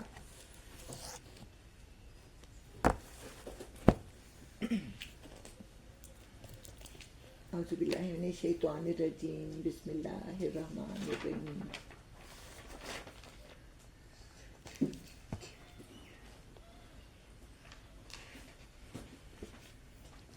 الف لام میم طا، کتاب انزل الیک فلا یکن فی صدرک حرج منہ لتنذر بہ وذکری للمؤمنین. اچھا، کتاب سے مراد قرآن بھی ہے، اور کتاب سے مراد جو ہے یہ سورت بھی ہے کہ یہ سورت آپ پر نازل کی گئی ہے. تو اس کے نزول پر آپ کا سینہ گھٹے نہ. آپ کا سینہ کیوں گھٹتا تھا؟ دو باتوں کی وجہ سے. ایک تو جو قرآنی احکامات اس وقت کے رواج سے اتنے مخالف ہوتے تھے کہ حضور سوچتے تھے کہ یہ میں بتاؤں گا تو یہ تو میرے پیچھے پڑ جائیں گے. اور دوسری بات اس لیے کہ وہ کہتے تھے کہ میں اتنے سالوں سے تبلیغ کر رہا ہوں، شاید میرے بتانے میں کوئی کمی ہے جو یہ لوگ ایمان نہیں لاتے، اسلام کو قبول نہیں کرتے. تو یہ دو وجوہات تھیں جن کی بنا پر حضور صلی اللہ علیہ وسلم کہا گیا کہ تمہارے دل میں کوئی جھجک نہ ہو۔ اس کے اتارنے کی غرض یہ ہے کہ تم اس کے ذریعے سے منکرین کو ڈراؤ اور ایمان لانے والوں کو یاد دہانی ہو۔ ذکرہ کا مطلب ہوتا ہے یاد دہانی۔ یاد دہانی کیا ہوتی ہے؟ بھولی ہوئی بات کا یاد کرنا۔ تو یہ سورت جو ہے ہمیں اللہ سے کیے ہوئے عہد کو یاد دلاتی ہے، اور اس میں پھر اس کی تفصیل بھی آئے گی، وعدہ الست کی تفصیل بھی آئے گی، اور یہ اللہ تعالیٰ سے کیے ہوئے عہد کو یاد دلانے والی ہے۔ لوگوں، جو کچھ تمہارے رب کی طرف سے تم پر نازل کیا گیا ہے اس کی پیروی کرو، اور اپنے رب کو چھوڑ کر دوسرے سرپرستوں کی پیروی نہ کرو، مگر تم نصیحت کم ہی مانتے ہو۔ کتنی ہی بستیاں ہیں جنہیں ہم نے ہلاک کر دیا، ان پر ہمارا عذاب اچانک رات کے وقت ٹوٹ پڑا، یا دن دہاڑے ایسے وقت آیا جب کہ وہ آرام کر رہے تھے، اور جب ہمارا عذاب ان پر آ گیا تو ان کی زبان پر اس کے سوا کوئی صدا نہ تھی کہ واقعی ہم ظالم تھے۔ یعنی کہ رسول ان کو کہتے رہے کہ عذاب آئے گا، عذاب آئے گا، وہ جھٹلاتے رہے، لیکن جب عذاب آیا اور ان کو پتہ لگا کہ اب اس سے بچنے کی کوئی صورت نہیں ہے، تو وہ اپنی نافرمانی کا اعتراف کرتے رہے کہ واقعی رسول کی بات نہ مان کر ہم نے ظلم کیا۔ بس یہ ضرور ہو کر رہنا ہے کہ ہم ان لوگوں سے باز پرس کریں گے جن کی طرف ہم نے پیغمبر بھیجے ہیں، اور پیغمبروں سے بھی پوچھیں گے کہ انہوں نے پیغام رسانی کا فرض کہاں تک انجام دیا اور انہیں اس کا کیا جواب ملا۔ پھر ہم پورے علم کے ساتھ ساری سرگزشت ان کے آگے پیش کر دیں گے۔ آخر ہم کہیں غائب تو نہیں تھے۔ صرف اللہ کے علم پر جو ہے وہ حساب کتاب نہیں ہوگا، شہادتیں پیش کی جائیں گی۔ جو منکر اور نکیر نہیں ہیں، جو کیا کاتبین لکھ رہے ہیں، کرامن کاتبین، جو ہماری اچھی اور بری باتوں کا ریکارڈ رکھ رہے ہیں، اور جو ثبت ہو رہی ہیں۔ ہماری آواز جو ہے وہ ضائع نہیں جاتی، وہ بھی فضا میں موجود ہے، خلا میں موجود ہے، اور اس کو ریکور کرنے کی کوشش ہو رہی ہے، اور کسی حد تک ہو بھی گئی ہے۔ اس کے علاوہ سکن پر جو ہے ہمارے اعمال کا ریکارڈ ہو رہا ہے۔ عجیب لگتی ہے نا بات، لیکن آپ کو یاد ہے وہ جو وی سی آر کی ہوتی تھیں کیسٹس، وہ کیا ہوتی تھیں؟ سکن ہوتی تھی نا، جن کے اندر وہ تصویریں بھی لکھی ہوئی ہوتی ہیں، مطلب اس کے اوپر ریکارڈ ہوتی تھیں، آوازیں بھی ریکارڈ ہوتی تھیں۔ تو اسی طرح ہماری سکن کے اوپر بھی ساری چیزیں جو ہیں وہ ریکارڈ ہوں گی۔ اور پھر ہم دیکھتے ہیں، اب ہم امریکہ کی چیزیں براہ راست دیکھ رہے ہوتے ہیں نا، تو اسی طرح، اور ہم 100 سال پہلے کی چیزیں بھی دیکھ لیتے ہیں۔ تو اللہ تعالیٰ کی ٹیکنالوجی تو ہماری ٹیکنالوجی سے بڑھ کر ہے نا، تو اللہ تعالیٰ ہمارے اعمال کو ہمیں دکھائے گا، اور پھر حساب ہوگا، اور پھر شہادتیں ہوں گی۔ ہمارے ہاتھ، ہمارے پاؤں اور ہماری زبان تو بند ہوگی، لیکن دوسرے اعضاء جو ہیں وہ شکایت کریں گے ہمارے کہ تو نے ہمیں اس کے بس میں دیا تھا اور اس نے ہم سے یہ کام کرایا۔ اسی طرح زمین جو ہے وہ بھی ہمارے خلاف یا ہمارے حق میں گواہی دے گی، قرآن ہمارے حق میں یا ہمارے خلاف گواہی دے گا، ہمارا جو رسول ہے وہ ہمارے حق میں یا ہمارے خلاف گواہی دے گا۔ تو پھر ہم خود پورے علم کے ساتھ ساری سرگزشت ان کے آگے پیش کر دیں گے۔ آخر ہم کہیں غائب تو نہیں تھے۔ اور وزن اس روز عین حق ہوگا، جن کے پلڑے بھاری ہوں گے وہی فلاح پائیں گے، اور جن کے پلڑے ہلکے رہیں گے وہی اپنے آپ کو خسارے میں مبتلا کرنے والے ہوں گے۔ اب اس کی کیفیت جو ہے ہمیں نہیں پتہ کہ ہمارے نیک اعمال کی کیا صورت ہوگی کہ ان کا وزن ہو، اور ہمارے برے اعمال کی کیا صورت ہوگی کہ ان کا وزن ہو، یہ اللہ تعالیٰ ہی جانتا ہے۔ بہرحال اگر ہماری نیکیوں کا پلڑا بھاری ہوگا تو ہم کامیاب ہوں گے، اور اگر ہماری نیکیوں کا پلڑا ہلکا ہوگا تو ہم پھر خطا کار ہوں گے، کیونکہ وہ ہماری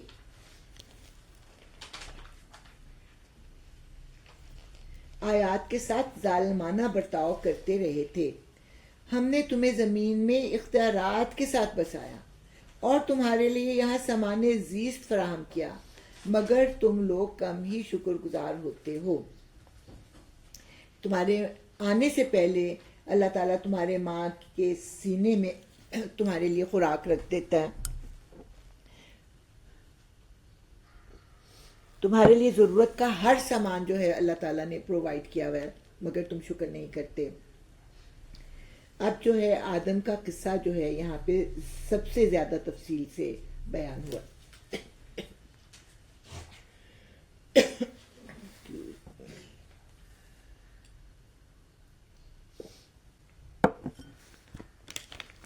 ہم نے تمہاری تخلیق کی ابتدا کی, پھر تمہاری صورت بنائی, پھر فرشتوں سے کہا کہ آدم کو سجدہ کرو. اس کے حکم پر سب نے سجدہ کیا مگر ابلیس سجدہ کرنے والوں میں شامل نہ ہوا. پوچھا تجھے کس چیز نے سجدہ کرنے سے روکا جبکہ میں نے تجھ کو حکم دیا تھا؟ بولا میں اس سے بہتر ہوں, تو نے مجھے آگ سے پیدا کیا ہے اور اسے مٹی سے. اب یہاں ہمیں کیا پتہ لگتا ہے؟ اس نے یہ نہیں کہا کہ میں اتنا عبادت گزار ہوں, میں اتنے عرصے سے آپ کی عبادت کر رہا ہوں, میں تو بڑا نیک ہوں, میں تو یہ ہوں. یعنی اپنی کوئی کوالٹی اس نے نہیں پیش کی. اس نے کیا کیا؟ اس نے اس چیز کو بہانہ بنایا جو اللہ کی طرف سے اسے ملی تھی. اس کی تخلیق جو تھی وہ آگ سے ہوئی تھی, تو کیا اس میں اس کا کوئی عمل دخل ہے؟ نہیں ہے نا. تو یعنی سب سے بڑا, سب سے پہلا ریسسٹ کون تھا؟ شیطان تھا. آج ہم کہتے ہیں نا ریسسٹ, کہ کالوں کے ساتھ امتیازی سلوک ہوتا ہے, گوروں کے ساتھ جو ہے وہ اعلیٰ سلوک ہوتا ہے وغیرہ وغیرہ. لیکن اس کی ابتدا کس نے کی؟ کیا بہانہ بنایا کہ میں اس سے بہتر ہوں, تو نے مجھے آگ سے پیدا کیا ہے اور اسے مٹی سے. فرمایا اچھا تو یہاں سے نیچے اتر, تجھے حق نہیں ہے کہ یہاں بڑائی کا گھمنڈ کرے, نکل جا, کہ در حقیقت تو ان لوگوں میں سے ہے جو خود اپنی ذلت چاہتے ہیں.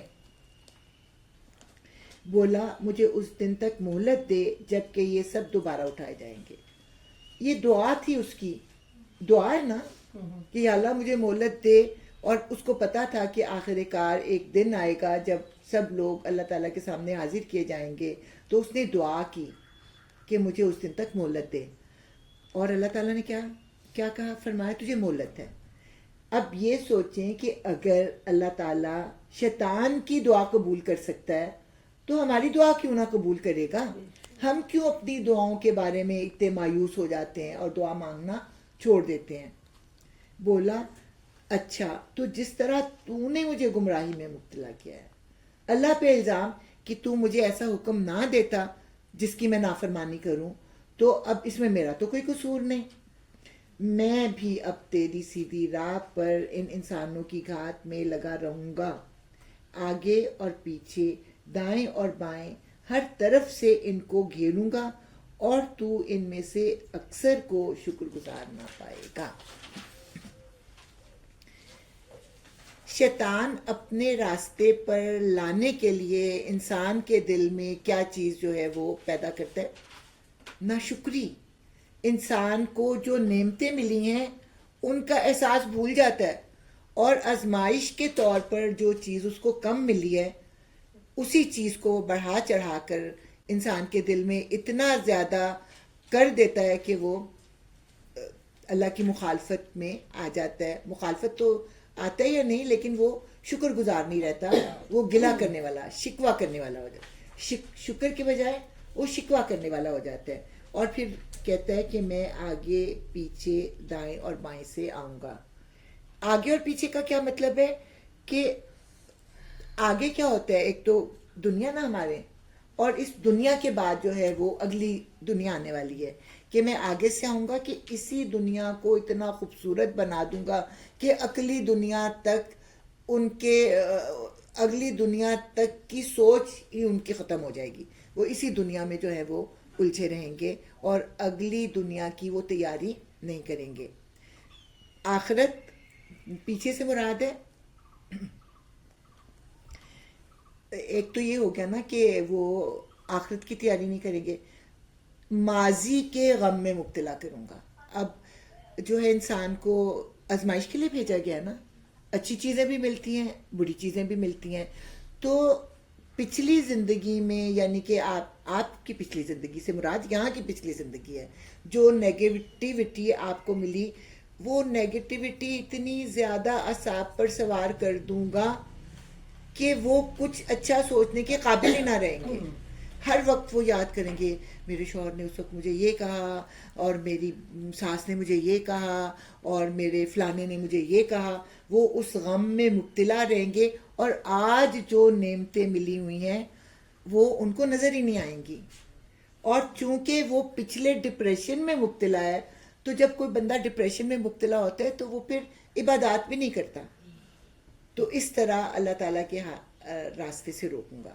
اس کے بعد دائیں طرف سے, اول تو میں انہیں نیکیاں کرنے کا موقع ہی نہیں دوں گا, لیکن اگر انہوں نے نیکیاں کر ہی لیں تو میں ان کے دل میں ریاکاری, یا جیسے اللہ تعالیٰ نے فرمایا تھا نا تیسرے سپارے میں کہ اپنے خرچ کو اذیت دے کر, احسان چڑھا کر اور ریاکاری سے ضائع نہ کرو, تو میں ایسا کروں گا کہ وہ اپنی نیکیوں کو یہاں پہ ہی جلا دیں گے. جیسا کہ پھر وہ باغ والے کی مثال بھی دی تھی اللہ تعالیٰ نے, کہ ایک بندے نے ساری عمر لگا کر نیکیوں کا باغ لگایا, اور شیطان کیا کرتا ہے, غصہ دلاتا ہے نا, اور غصے میں انسان آگ بگولا ہو گیا اور ایسی باتیں کہہ دیں جس کی وجہ سے اس کی نیکیوں کا باغ جو ہے وہ جل گیا. تو یعنی اس کی نیکیوں کو ضائع کرنے کا پورا انتظام کروں گا. اور بائیں طرف سے آؤں گا, یعنی اس کو جو برائیاں ہیں وہ اتنی خوشنما بنا کر دکھاؤں گا کہ وہ اس میں الجھ کر رہ جائیں گے.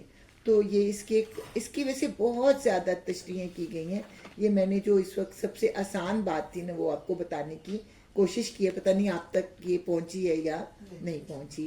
دائیں طرف سے نیکیوں کو ضائع کراؤں گا, بائیں طرف سے نیکیاں کرنے کا موقع ہی نہیں دوں گا, بدیوں میں اتنا الجھا دوں گا, اور آخرت کی فکر ہی نہیں کرنے دوں گا, اس دنیا میں الجھا دوں گا, اور جو پچھلی زندگی ہے اس کے نیگیٹو چیزوں کو ڈپریشن کا سبب بنا کر اللہ تعالیٰ کے آگے جھکنے سے روک دوں گا.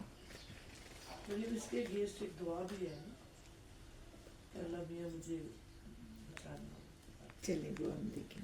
فرمایا نکل جا یہاں سے ذلیل اور ٹکرایا ہوا, یقین رکھ کہ ان میں سے جو تیری پیروی کریں گے تجھ سمیت ان سب سے جہنم کو بھر دوں گا. اور اے آدم, تو اور تیری بیوی دونوں اس جنت میں رہو جہاں جس چیز کو تمہارا جی چاہے کھاؤ, مگر اس درخت کے پاس نہ پھٹکنا ورنہ ظالموں میں سے ہو جاؤ گے. ٹھیک ہے, اب جو ہے زمین کے لیے پیدا کیا تھا نا, لیکن اب جو ہے وہ کہنے چاہیے کہ ہنی مون کے لیے کہا کہ جاؤ جنت میں رہو. اور اصل مقصد یہ بھی ہو سکتا ہے کہ شیطان کو موقع دیا جائے کہ وہ ان کو نقصان پہنچائے, تاکہ وہ ایک سبق جو ہے آدم اپنی اولاد کو دے سکیں. پھر شیطان نے ان کو بہکایا تاکہ ان کی شرم گاہیں جو ایک دوسرے سے چھپائی گئی تھی ان کے سامنے کھول دے.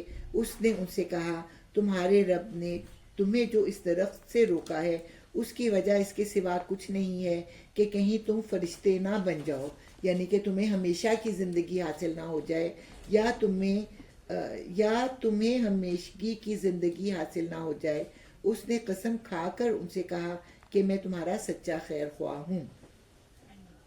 اب آدم تو سوچ بھی نہیں سکتے تھے کہ کوئی اللہ کا نام لے کے جھوٹ بھی بول سکتا ہے, اس لیے انہوں نے اس بات کو مان لیا کہ اس درخت کا پھل کھانے سے ان کے اندر جو ہے وہ فرشتوں کی سی صفات پیدا ہو جائیں گی اور ان کو ہمیشہ کی زندگی مل جائے گی. اور آدم کو یہ بھول گیا کہ اللہ تعالیٰ نے تو مجھے فرشتوں پر فضیلت دی ہے, اور فرشتوں جیسا ہونے کے لیے انہوں نے اس پھل کو کھا لیا. اور شیطان کو پتا تھا کہ اس درخت کا پھل کھانے سے ان کا جنت کا لباس جو ہے وہ اتر جائے گا. اس طرح دھوکہ دے کر وہ ان دونوں کو رفتہ رفتہ اپنے ڈھب پر لے آیا. آخر کار جب انہوں نے اس درخت کا مزہ چکھا تو ان کے سطر ایک دوسرے کے سامنے کھل گئے اور وہ اپنے جسموں کو جنت کے پتوں سے ڈھانکنے لگے.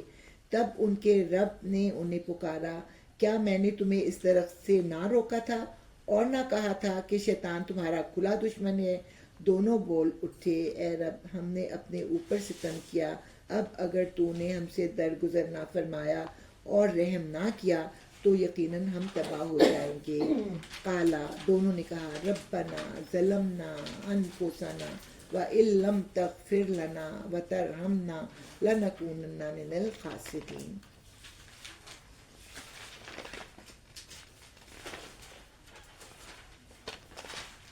فرمایا اتر جاؤ، تم ایک دوسرے کے دشمن ہو اور تمہارے لیے خاص مدت تک زمین ہی میں جائے قرار اور سامان زیست ہے، اور فرمایا وہیں تم کو جینا اور وہیں مرنا ہے اور اسی میں سے تم کو آخر نکالا جائے گا۔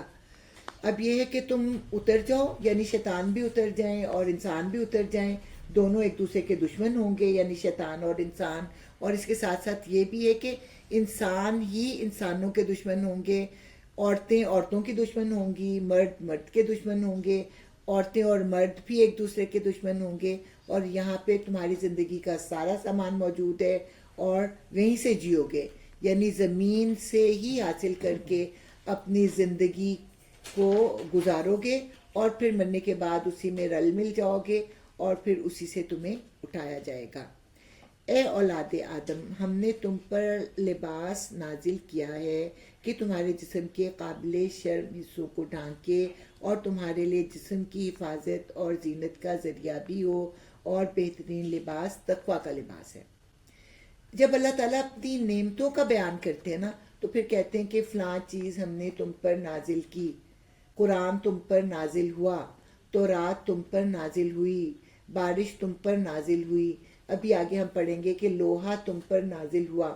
اسی طرح اللہ تعالیٰ نے کہا کہ لباس بھی تم پر نازل ہوا، کہ پرندوں کو اور جانوروں کو ہم نے لباس پہنایا، لیکن تمہیں لباس بنانا سیکھنا سکھایا، تمہیں اس کو استعمال کرنے کی حاجت دی، اور تمہیں جو ہے ایسا را مٹیریل دیا جس سے کہ تم اپنا لباس بناؤ۔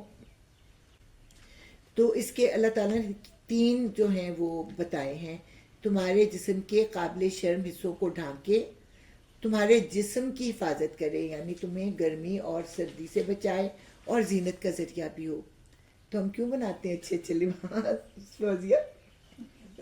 زینت کے لیے۔ تو اللہ تعالیٰ نے دل میں رکھا ہے اچھا لباس پہننا، اور بہترین لباس تقویٰ کا لباس ہے۔ اب یہ تقویٰ کا لباس کیا ہوتا ہے؟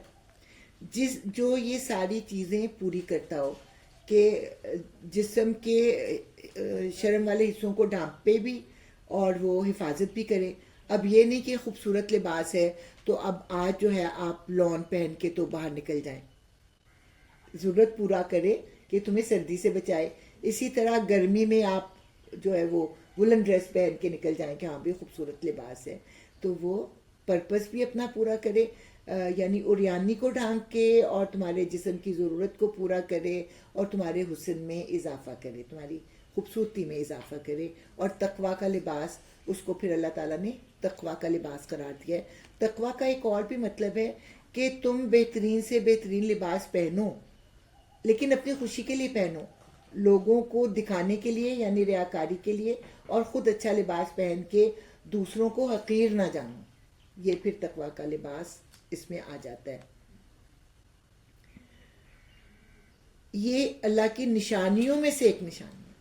کوئی اور جاندار بناتا ہے لباس سوائے انسان کے؟ شاید کہ لوگ اس سے سبق لیں۔ اے بنی آدم، صرف یہ ایک ایسی صورت ہے جس میں کہ اللہ تعالیٰ نے بنی آدم سے خطاب کیا ہے۔ اے بنی آدم، ایسا نہ ہو کہ شیطان پھر تمہیں اسی فتنے میں مبتلا کر دے جس طرح اس نے تمہارے والدین کو جنت سے نکلوایا تھا اور ان کے لباس ان پر سے اتروا دیے تھے تاکہ ان کی شرمگاہیں ایک دوسرے کے سامنے کھولے، اور وہ اور اس کے ساتھی تمہیں ایسی جگہ سے دیکھتے ہیں جہاں سے تم انہیں نہیں دیکھ سکتے۔ ان شیاطین کو ہم نے ان لوگوں کا سرپرست بنا دیا ہے جو ایمان نہیں لاتے۔ ٹھیک ہے، تو اللہ تعالیٰ نے جو ہے وہ، آپ دیکھتے ہیں، آپ پرانی تصویریں دیکھیں نا، پینٹنگز دیکھیں، کبھی آپ نے حضرت مریم کو بے لباس دیکھا ہے؟ جب رسول کا زمانہ ہوتا ہے تو عورتیں جو ہوتی ہیں وہ ڈھکی ہوئی ہوتی ہیں، اور وہ اپنے گھروں میں بیٹھی ہوتی ہیں. لیکن جب رسولوں کا زمانہ نہیں ہوتا، مثلا فرعون کا زمانہ دیکھ لیں یا آپ کسی اور بادشاہ کا زمانہ، پرانے زمانے کی فلموں میں بھی دیکھ لیں اور آج بھی دیکھ لیں، تو کیا آپ کو نظر آتا ہے کہ عورت کو ننگا کر کے سامنے لایا جاتا ہے.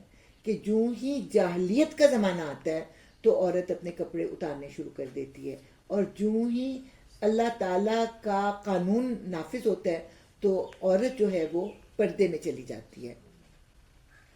اور اس کے ساتھ یہ خوفناک ہے ایک آیت، ہم تو جنوں کو اور شیطانوں کو نہیں دیکھتے نا، لیکن وہ تو ہمیں دیکھ رہے ہیں نا، اور وہاں سے دیکھتے ہیں جہاں سے ہم انہیں نہیں دیکھتے. اسی لیے کہتے ہیں کہ جب بھی کپڑے بدلنے لگو تو بسم اللہ الرحمن الرحیم پڑھ لیا کرو، اس طرح سے شیطان تمہیں نہیں دیکھ سکتے. اور اس کے ساتھ ساتھ ہمیں رفع حاجت کے لیے بھی جو ہے وہ دعائیں سکھائی گئی ہیں، تاکہ جو خوبوں سے والخبائث سے تم بچ جاؤ. یہ لوگ جب کوئی شرمناک کام کرتے ہیں تو کہتے ہیں ہم نے اپنے باپ دادا کو اسی طریقے پر پایا ہے اور اللہ ہی نے ہمیں ایسا کرنے کا حکم دیا ہے. یعنی جو لوگ اللہ پر ایمان نہیں لاتے، یہاں پہ ان لوگوں کا ذکر ہو رہا ہے نا کہ ان شیاطین کو ہم نے ان لوگوں کا سرپرست بنا دیا ہے جو ایمان نہیں لاتے. اب ایمان نہ لانے والوں کی بات ہو رہی ہے. یہ لوگ جب کوئی شرمناک کام کرتے ہیں تو کہتے ہیں ہم نے اپنے باپ دادا کو اسی طریقے پر پایا ہے اور اللہ ہی نے ہمیں ایسا کرنے کا حکم دیا ہے. ان سے کہو اللہ بے حیائی کا حکم کبھی نہیں دیا کرتا. کیا تم اللہ کا نام لے کر وہ باتیں کہتے ہو جن کے متعلق تمہیں کوئی علم نہیں ہے، اور وہ اللہ کی طرف سے ہیں. اب یہ جو عرب کے لوگ تھے نا، وہ کیا کرتے تھے، حج و عمرہ بے لباس ہو کر کیا کرتے تھے اور کہتے تھے ہمیں اللہ نے اس بات کا حکم دیا ہے. تو اللہ تعالیٰ نے پھر اس کی نفی کی ہے. اب یہاں پہ اللہ تعالیٰ بتا رہے ہیں اے محمد صلی اللہ علیہ وآلہ وسلم، ان سے کہو میرے رب نے تو راستی اور انصاف کا حکم دیا ہے، اور اس کا حکم تو یہ ہے کہ ہر عبادت میں اپنا رخ ٹھیک رکھو اور اسی کو پکارو، اپنے دین کو اس کے لیے خالص رکھ کر جس طرح اس نے تمہیں اب پیدا کیا ہے اسی طرح تم پھر پیدا کیے جاؤ گے. یہاں پر اپنا رخ ٹھیک کرنے کا مطلب یہ ہے کہ اللہ تعالیٰ کی طرف رکھو اپنا رخ، اپنے بتوں کی طرف نہ رکھو، اور اپنے دین کو اسی کے لیے خالص کرو. یعنی اللہ تعالیٰ کے لیے اس نے تمہیں پیدا کیا ہے، پہلے بھی تمہیں پیدا کیا تھا اور وہ تمہیں دوبارہ پیدا کرے گا. ایک گروہ کو تو اس نے سیدھا راستہ دکھا دیا ہے، مگر دوسرے گروہ پر گمراہی چسپاں ہو کر رہ گئی ہے، کیونکہ انہوں نے خدا کے بجائے شیاطین کو اپنا سرپرست بنا لیا ہے اور وہ سمجھ رہے ہیں کہ ہم سیدھی راہ پر ہیں. اے بنی آدم، ہر عبادت کے موقع پر اپنی زینت سے آراستہ رہو اور کھاؤ پیو اور حد سے تجاوز نہ کرو. اللہ حد سے بڑھنے والوں کو پسند نہیں کرتا. تو اللہ تعالیٰ نے تاکید کی ہے کہ جب بھی تم اللہ تعالیٰ کا نام لو تو گزارا نہ کرو، بلکہ اپنے آپ کو سجا کر اللہ تعالیٰ کے سامنے پیش کرو. جیسا اگر تمہیں کسی حاکم کے پاس جانا ہو تو اپنے لباس کا کتنا اہتمام کرتے ہو، اور نماز پڑھتے وقت تم جیسے بھی لباس میں ہو صرف یہی ہوتا ہے کہ بھئی پاک ہے، بھئی پاک ہے، گندا ہے تو کوئی بات نہیں. تو یہاں پہ اللہ تعالیٰ کہتے ہیں کہ میرے سامنے بھی اس لباس میں آؤ جس میں تم دوسروں کے سامنے جانا پسند نہیں کرتے. مثلا پتہ لگتا ہے نا مہمان، اوہو میں تو نائٹ سوٹ ہی نہیں اتارا، تو بھاگے بھاگے کپڑے بدلتے ہیں مہمان سے ملنے کے لیے. تو اللہ تعالیٰ یہ چاہتے ہیں کہ ان کے پاس بھی ہم لوگ سج بن کے آئیں. اور کھاؤ اور پیو اور حد سے تجاوز نہ کھاؤ پیو، اوور ایٹنگ نہ کرو، کیونکہ اوور ایٹنگ کرنے سے کل تمہیں کیا کرنا پڑے گا، ڈائٹنگ کرنی پڑے گی اور حلال کو حرام کرنا پڑے گا. یہی ہوتا ہے نا ڈائٹنگ میں، کہ جو حلال ہے اس کو پھر حرام کرتے ہیں. تو بہتر ہے اعتدال کے ساتھ کھاؤ، اور اللہ حد سے آگے بڑھنے والوں کو پسند نہیں کرتا. اے محمد صلی اللہ علیہ وآلہ وسلم، ان سے کہو کس نے اللہ کی اس زینت کو حرام کر دیا جسے اللہ نے اپنے بندوں کے لیے نکالا تھا، اور کس نے خدا کی بخشی ہوئی پاک چیزیں ممنوع کر دیں. کہو یہ ساری چیزیں دنیا کی زندگی میں بھی ایمان لانے والوں کے لیے ہیں، اور قیامت کے روز تو خالصتاً انہی کے لیے ہوں گی. اس طرح ہم اپنی باتیں صاف صاف بیان کرتے ہیں ان لوگوں کے لیے جو علم رکھنے والے ہیں۔ اے محمد صلی اللہ علیہ وآلہ وسلم ان سے کہو میرے رب نے جو چیزیں حرام کی ہیں وہ تو یہ ہیں بے شرمی کے کام، خواہ کھلے ہوں یا چھپے۔ اب دوسری دفعہ اس بات کا بیان آ گیا۔ اور گناہ اور حق کے خلاف زیادتی، اور یہ کہ اللہ کے ساتھ تم کسی کو شریک کرو جس کے لیے اس نے کوئی سند نازل نہیں کی، اور یہ کہ اللہ کے نام پر کوئی ایسی بات کہو جس کے متعلق تمہیں علم نہ ہو کہ وہ حقیقت میں اسی نے فرمائی ہے۔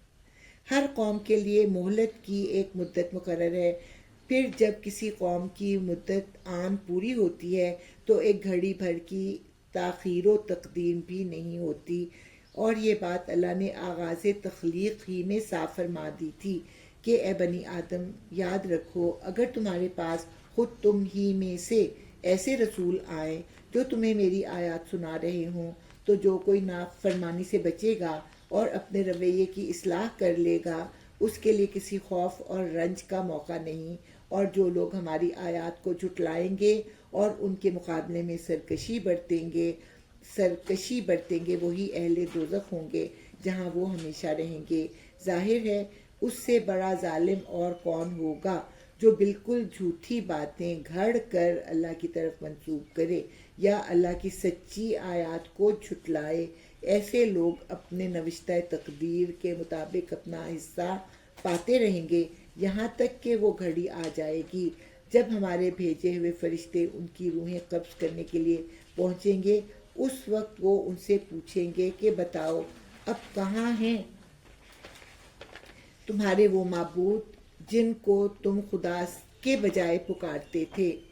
وہ کہیں گے کہ سب ہم سے گم ہو گئے، اور وہ خود اپنے خلاف گواہی دیں گے کہ واقعی ہم منکر حق تھے۔ اللہ فرمائے گا جاؤ تم بھی اسی جہنم میں چلے جاؤ جس میں تم سے پہلے گزرے ہوئے گروہ جن و انس جا چکے ہیں۔ ہر گروہ جب جہنم میں داخل ہوگا تو اپنے پیش رو پر لعنت کرتا ہوا داخل ہوگا، حتیٰ کہ جب سب وہاں جمع ہو جائیں گے تو ہر بعد والا گروہ پہلے گروہ کے حق میں کہے گا کہ اے رب یہ لوگ تھے جنہوں نے ہم کو گمراہ کیا، لہٰذا انہیں آگ کا دوہرا عذاب دے۔ جواب میں ارشاد ہوگا ہر ایک کے لیے دوہرا ہی عذاب ہے مگر تم جانتے نہیں ہو۔ آج کیا کہتے ہیں مشرکین مکہ؟ ہم تو اپنے آباء و اجداد کے دین پر ہیں، ہم اس میں کوئی تبدیلی نہیں کریں گے، ہم آپ کی بات نہیں مانیں گے۔ ٹھیک ہے نا؟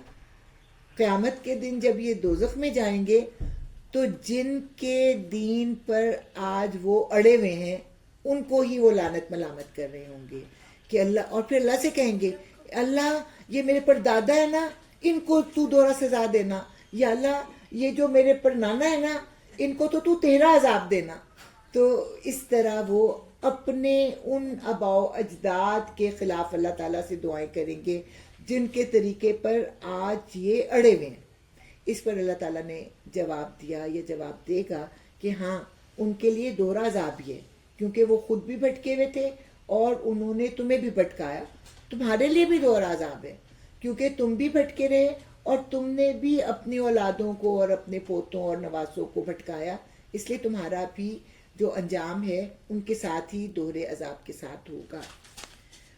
اور یہ جواب سن کر پہلا گروہ دوسرے گروہ سے کہے گا اگر ہم قابل الزام تھے تو تم ہی کو ہم پر کون سی فضیلت حاصل تھی، اب اپنی کمائی کے نتیجے میں عذاب کا مزہ چکھو۔ اب وہ پر نانا اور پر دادا کو کتنا دکھ ہوا ہوگا کہ یہ میرا بیٹا، میرا پوتا، میرا نواسا میرے خلاف اللہ تعالیٰ سے دعائیں کر رہا ہے۔ تو اب پھر جب اللہ تعالیٰ کہیں گے تمہیں بھی دوہرا عذاب ہے تو پھر وہ خوش ہو جائیں گے اور کہیں گے کہ تم بھی ہم ہی جیسے ہو، تمہیں بھی دوہرا عذاب ہی ملے گا۔ یقین جانو جن لوگوں نے ہماری آیات کو جھٹلایا ہے اور ان کے مقابلے میں سرکشی کی ہے ان کے لیے آسمان کے دروازے ہرگز نہ کھولے جائیں گے، ان کا جنت میں جانا اتنا ہی ناممکن ہے جتنا سوئی کے ناکے سے اونٹ کا گزرنا۔ مجرموں کو ہمارے ہاں ایسا ہی بدلہ ملا کرتا ہے، ان کے لیے تو جہنم کا بچھونا ہوگا اور جہنم ہی کا اوڑھنا، یہ ہے وہ جزا جو ہم ظالموں کو دیا کرتے ہیں۔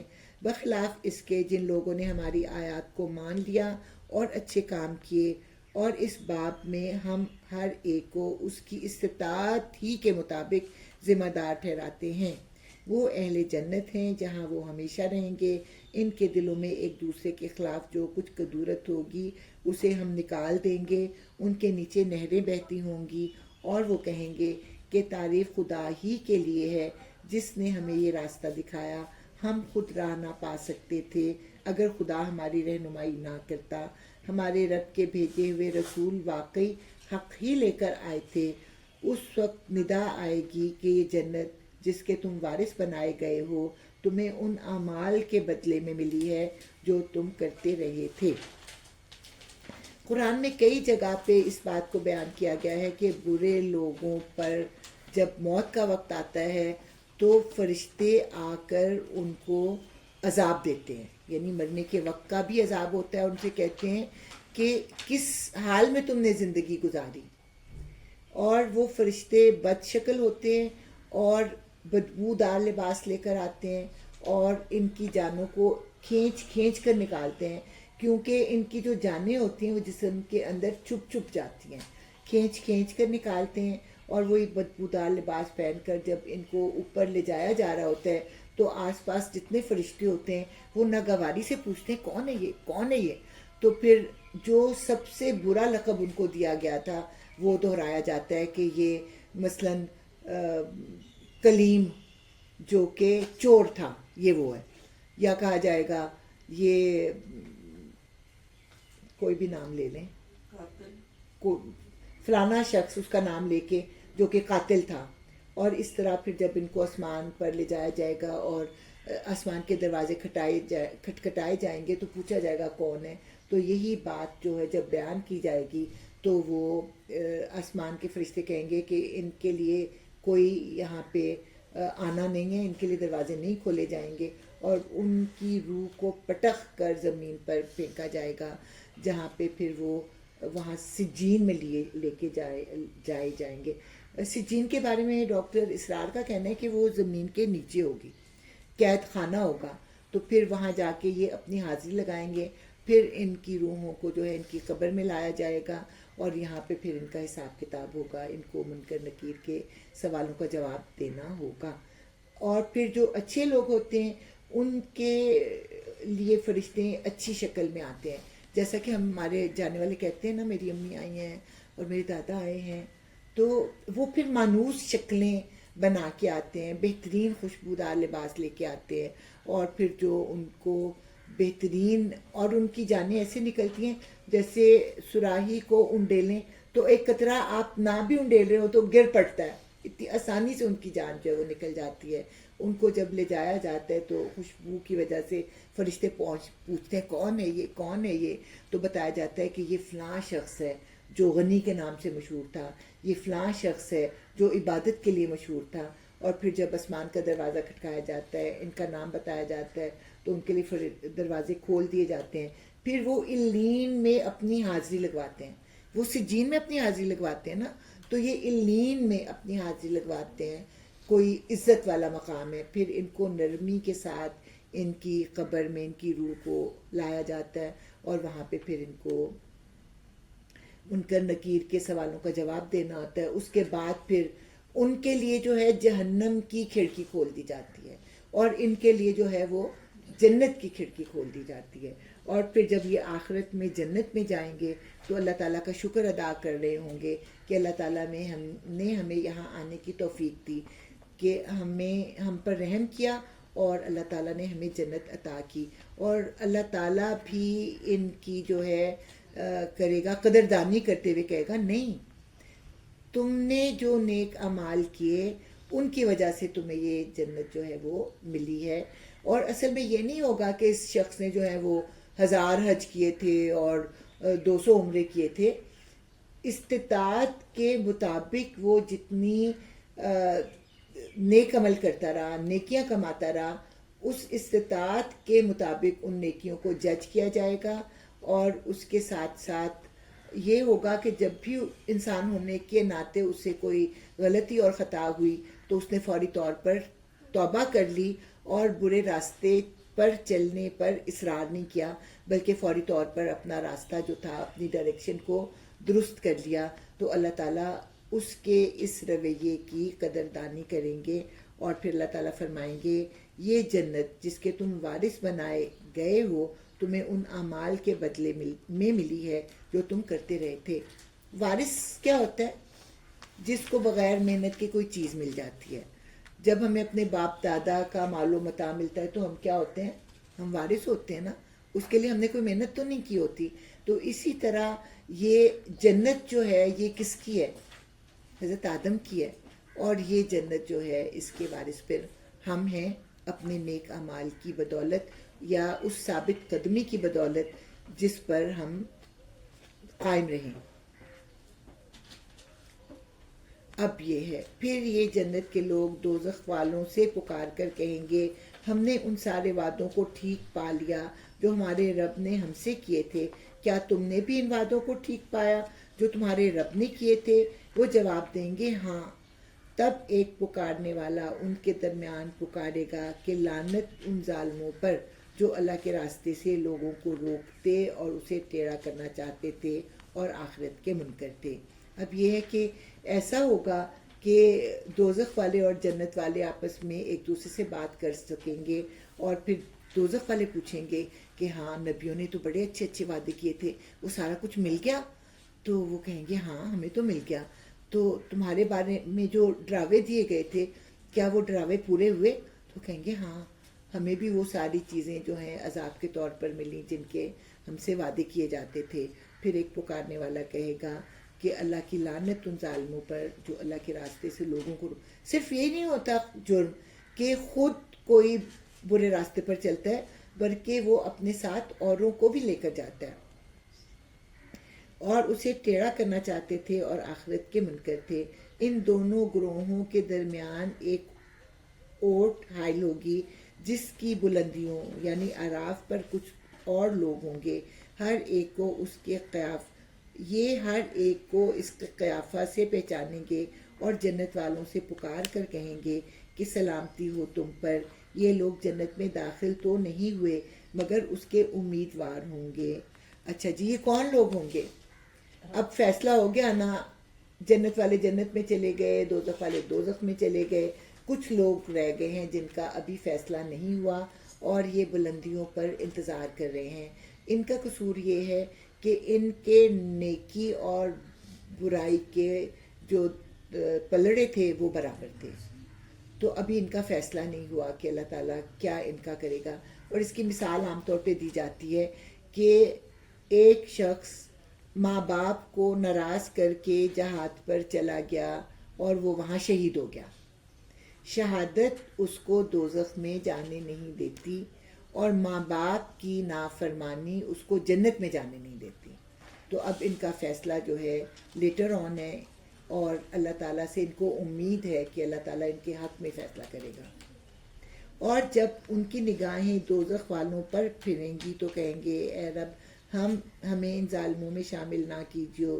پھر یہ اعراف کے لوگ دوزخ کی چند بڑی بڑی شخصیتوں کو ان کی علامتوں سے پہچان کر پکاریں گے، مثال کے طور پر فرعون کو یا نمرود کو یا کسی اور کو، کہ دیکھ لیا تم نے، آج نہ تمہارے جتھے تمہارے کسی کام آئے اور نہ وہ ساز و سامان جن کو تم بڑی چیز سمجھتے تھے۔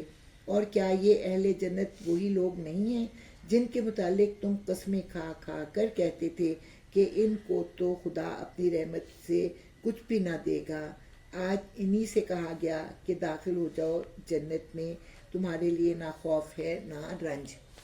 مثال کے طور پہ ابو جہل کیا کہتا تھا؟ یہ بلال جائے گا جنت میں، یہ فلانا جائے گا جنت میں۔ تو ابو جہل سے پوچھا جائے گا کہ تم کہتے تھے نا بلال جنت میں نہیں جا سکتا، وہ تو چلا گیا اور تم یہاں پہ پڑے ہوئے ہو۔ تو اس طرح سے ان کو جو ہے ایک ذہنی اذیت میں بھی مبتلا کیا جائے گا۔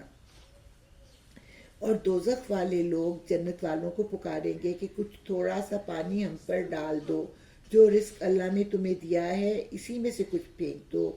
وہ جواب دیں گے کہ اللہ نے یہ دونوں چیزیں ان منکرین حق پر حرام کر دی ہیں جنہوں نے اپنے دین کو کھیل اور تفریح بنا لیا تھا اور جنہیں دنیا کی زندگی نے فریب میں مبتلا کر رکھا تھا۔ اللہ فرماتا ہے آج ہم بھی انہیں اسی طرح بھلا دیں گے جس طرح وہ اس دن کی ملاقات کو بھولے رہے اور ہماری آیتوں کا انکار کرتے رہے۔ اب یہاں پہ کہا جائے گا کہ جب وہ جنت والوں سے پانی یا کھانا مانگیں گے تو جنت والے وہ نہیں ہوں گے، مروت نہیں ہوں گے کہ وہ ان کو کھانے اور پانی میں سے نہ دیں، لیکن ان پہ پابندی ہوگی کہ کھانا تو دوزخ والوں کے لیے حرام ہے، تو وہ اس بات کو پھر ان کو جتا دیں گے کہ اگر ہمارے اختیار میں ہوتا تو ہم دیتے، لیکن اللہ نے تو اب تم پر یہ حرام کر دیا ہے۔ اور یہ کون لوگ ہوں گے؟ جنہوں نے اپنے دین کو کھیل اور تماشا بنا لیا تھا اور انہوں نے اللہ تعالیٰ کو بھلا دیا تھا، تو اللہ تعالیٰ بھی پھر ان کو دوزخ میں ڈال کے بھول جائے گا۔ ہم ان لوگوں کے پاس ایک ایسی کتاب لے آئے ہیں جس کو ہم نے علم کی بنا پر مفصل بنایا ہے اور جو ایمان لانے والوں کے لیے ہدایت اور رحمت ہے۔ کس کا ذکر ہو رہا ہے؟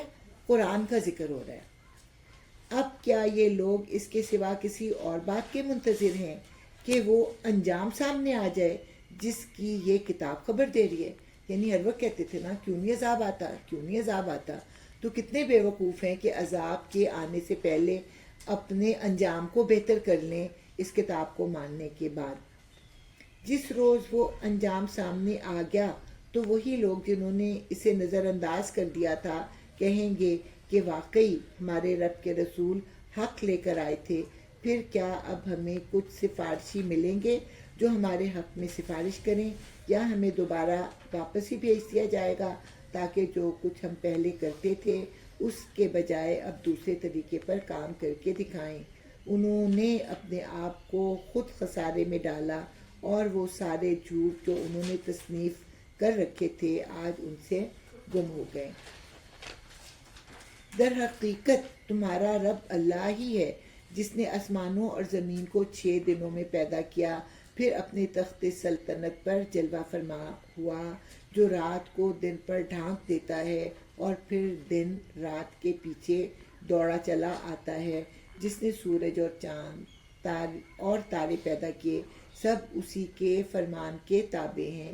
خبردار رہو، اسی کی خلق ہے اور اسی کا عمل، کہ جب چیزیں اللہ تعالیٰ نے پیدا کی ہیں تو اسی کا حکم بھی ان کے اوپر چلے گا۔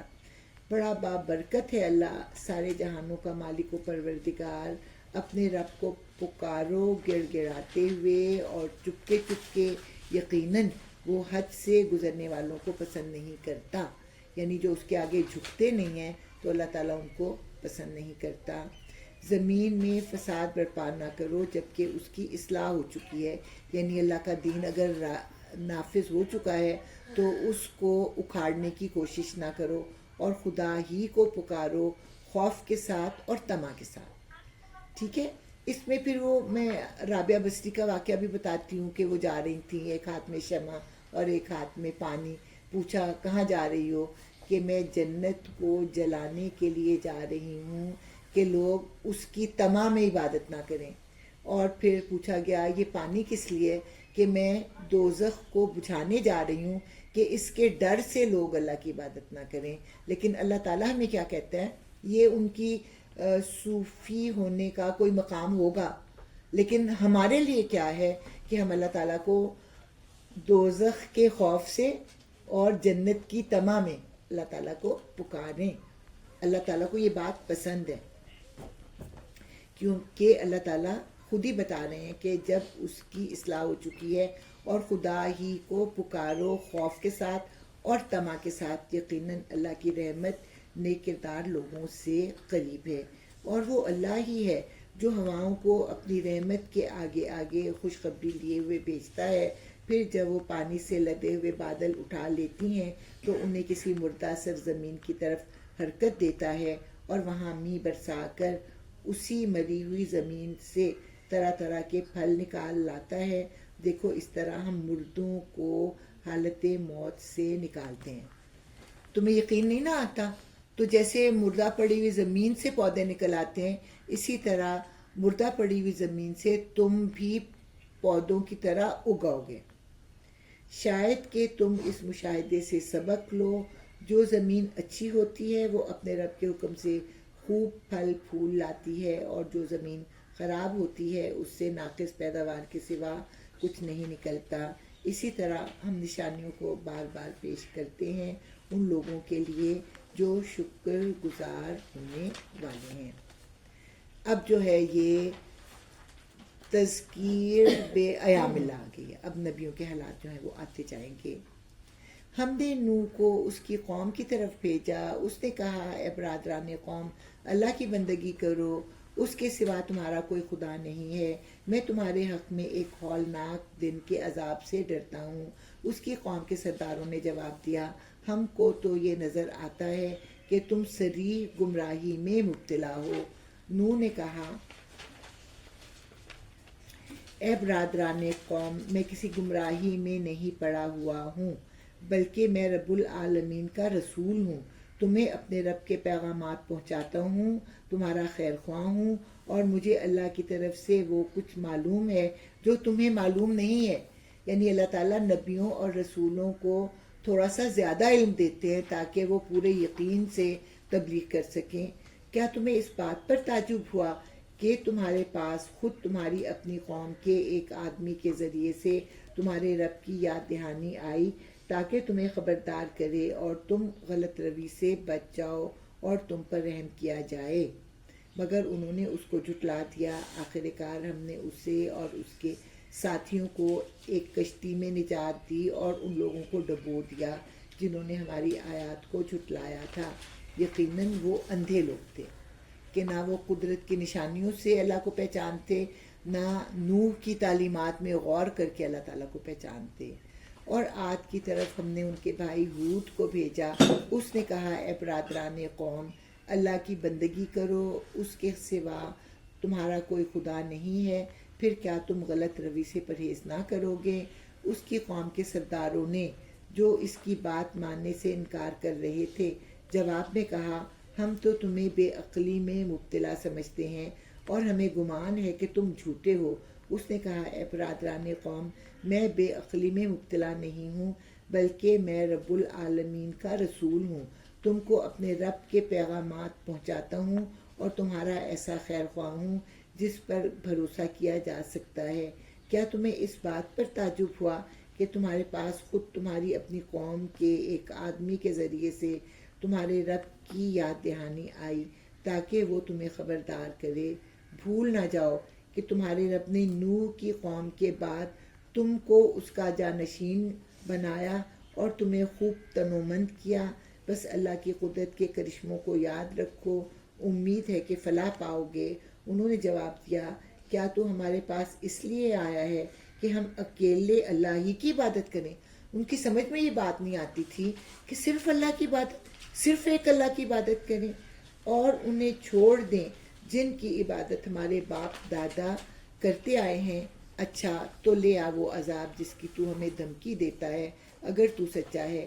اس نے کہا، تمہارے رب کی پھٹکار تم پر پڑ گئی اور اس کا غضب ٹوٹ پڑا۔ کیا تم مجھ سے ان ناموں پر جھگڑتے ہو جو تم نے اور تمہارے باپ دادا نے رکھ لیے ہیں؟ یعنی ان بتوں کی تو کوئی حیثیت ہی نہیں ہے، خود سے خود تم نے بت گھڑے اور ان بتوں کے نام رکھے اور ان بتوں کے ناموں کو اللہ تعالیٰ کا ہمسر بنا دیا، تو ان ناموں پر تم ہم سے جھڑتے ہو جن کے لیے اللہ نے کوئی سند نازل نہیں کی ہے۔ اچھا تو تم بھی انتظار کرو، میں بھی تمہارے ساتھ انتظار کرتا ہوں۔ آخر کار ہم نے اپنی مہربانی سے ہود اور اس کے ساتھیوں کو بچا لیا اور ان لوگوں کی جڑ کاٹ دی جو ہماری آیات کو جھٹلا چکے تھے اور ایمان لانے والوں میں نہ تھے۔ اور سمود کی طرف ہم نے ان کے بھائی صالح کو بھیجا، اس نے کہا اے برادران قوم، اللہ کی بندگی کرو، اس کے سوا تمہارا کوئی خدا نہیں ہے، تمہارے پاس تمہارے رب کی طرف سے کھلی دلیل آ گئی ہے، یہ اللہ کی اونٹنی تمہارے لیے ایک نشانی کے طور پر ہے، لہٰذا اسے چھوڑ دو کہ خدا کی زمین میں چلتی پھرے، اس کو کسی برے ارادے سے ہاتھ نہ لگانا ورنہ ایک دردناک عذاب تمہیں آ لے گا۔ یاد کرو وہ وقت جب اللہ نے قوم عاد کے بعد تمہیں اس کا جانشین بنایا اور تم کو زمین میں یہ منزلت بخشی کہ آج تم اس کے ہموار میدانوں میں عالیشان محل بناتے اور اس کے پہاڑوں کو مکانات کی شکل میں تراشتے ہو، بس اس قدرت کے کرشموں سے غافل نہ ہو جاؤ اور زمین میں فساد برپا نہ کرو۔ اچھا جی، اب یہاں پہ ایک بات غور کریں کہ حضرت نوح کے قصے میں کبھی کسی موضع کا ذکر نہیں آتا، اور نہ ہی حضرت عاد کے قصے میں کسی موضع کا ذکر آتا ہے، لیکن حضرت سمود سے پھر موضع کا ذکر آنا شروع ہو جاتا ہے، اور ان کو وہ اونٹنی دی گئی تھی موضع کے طور پر، لیکن وہ اس اونٹنی سے اتنے تنگ آئے کہ اس کو قتل کر دیا، اور پھر ان کو یاد دلایا کہ اللہ تعالیٰ نے تمہیں کتنی ذہانت اور کتنی طاقت بخشی ہے کہ تم پہاڑوں کو کھود کر تراش کر اپنے گھر بناتے ہو اور زمین میں بھی عالیشان محل بناتے ہو۔ تو بس اس کی قدرت کے کرشموں سے غافل نہ ہو جاؤ اور زمین میں فساد برپا نہ کرو۔ اس کی قوم کے سرداروں نے جو بڑے بنے ہوئے تھے کمزور طبقے کے ان لوگوں سے جو ایمان لے آئے تھے کہا، کیا تم واقعی یہ جانتے ہو کہ صالح اپنے رب کا پیغمبر ہے؟ انہوں نے کہا، بے شک جس پیغام کے ساتھ وہ بھیجا گیا ہے اسے ہم مانتے ہیں۔ ان بڑائی کے مدعیوں نے کہا کہ جس چیز کو تم نے مانا ہے ہم اس کے منکر ہیں۔ پھر انہوں نے اس اونٹنی کو مار ڈالا اور پورے سرکشی کے ساتھ اپنے رب کے حکم کی خلاف ورزی کر گزرے، اور صالح سے کہہ دیا کہ لے آ وہ عذاب جس کی تو ہمیں دھمکی دیتا ہے اگر تو واقعی پیغمبروں میں سے ہے۔ آخر کار ایک دہلا دینے والی آفت نے انہیں آ لیا اور وہ اپنے گھروں میں اوندے پڑے کے پڑے رہ گئے، اور صالح یہ کہتا ہوا ان کی بستیوں سے نکل گیا کہ اے میری قوم، میں نے اپنے رب کا پیغام تجھے پہنچا دیا، اور میں نے تیری مہلت، تیری بہت خیر خواہی کی، مگر میں کیا کروں کہ تجھے اپنے خیر خواہ پسند ہی نہیں ہے۔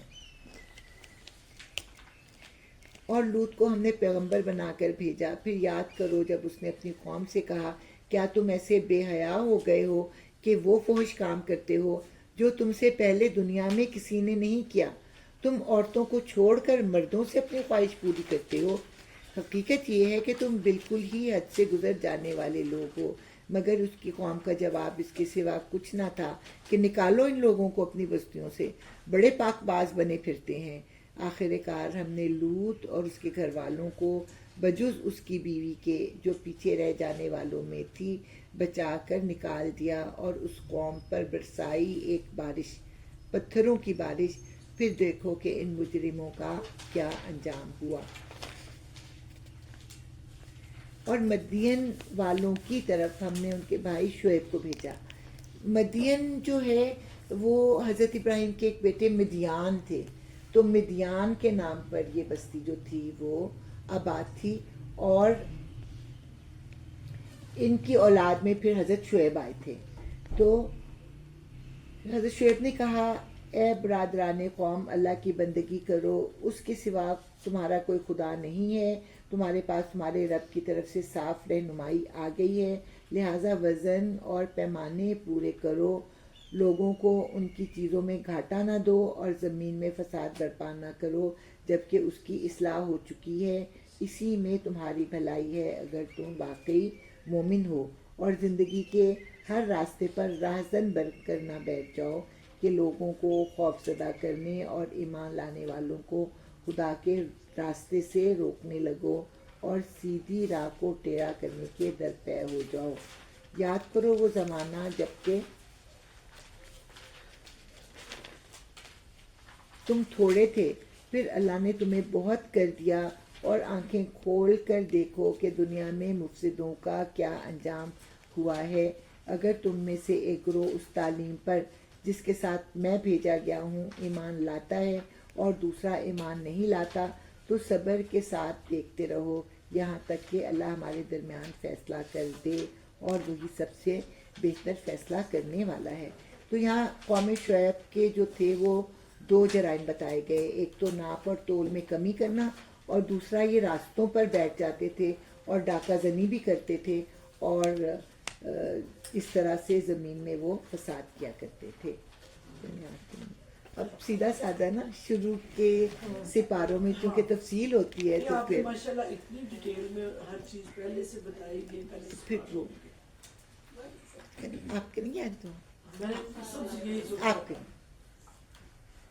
سب کا سب کی ریکارڈنگ ہو جانا شاہدہ آئندہ دل سوچا تھا آپ کو آپ کے میں بھی کل سوچ رہی تھی چلیں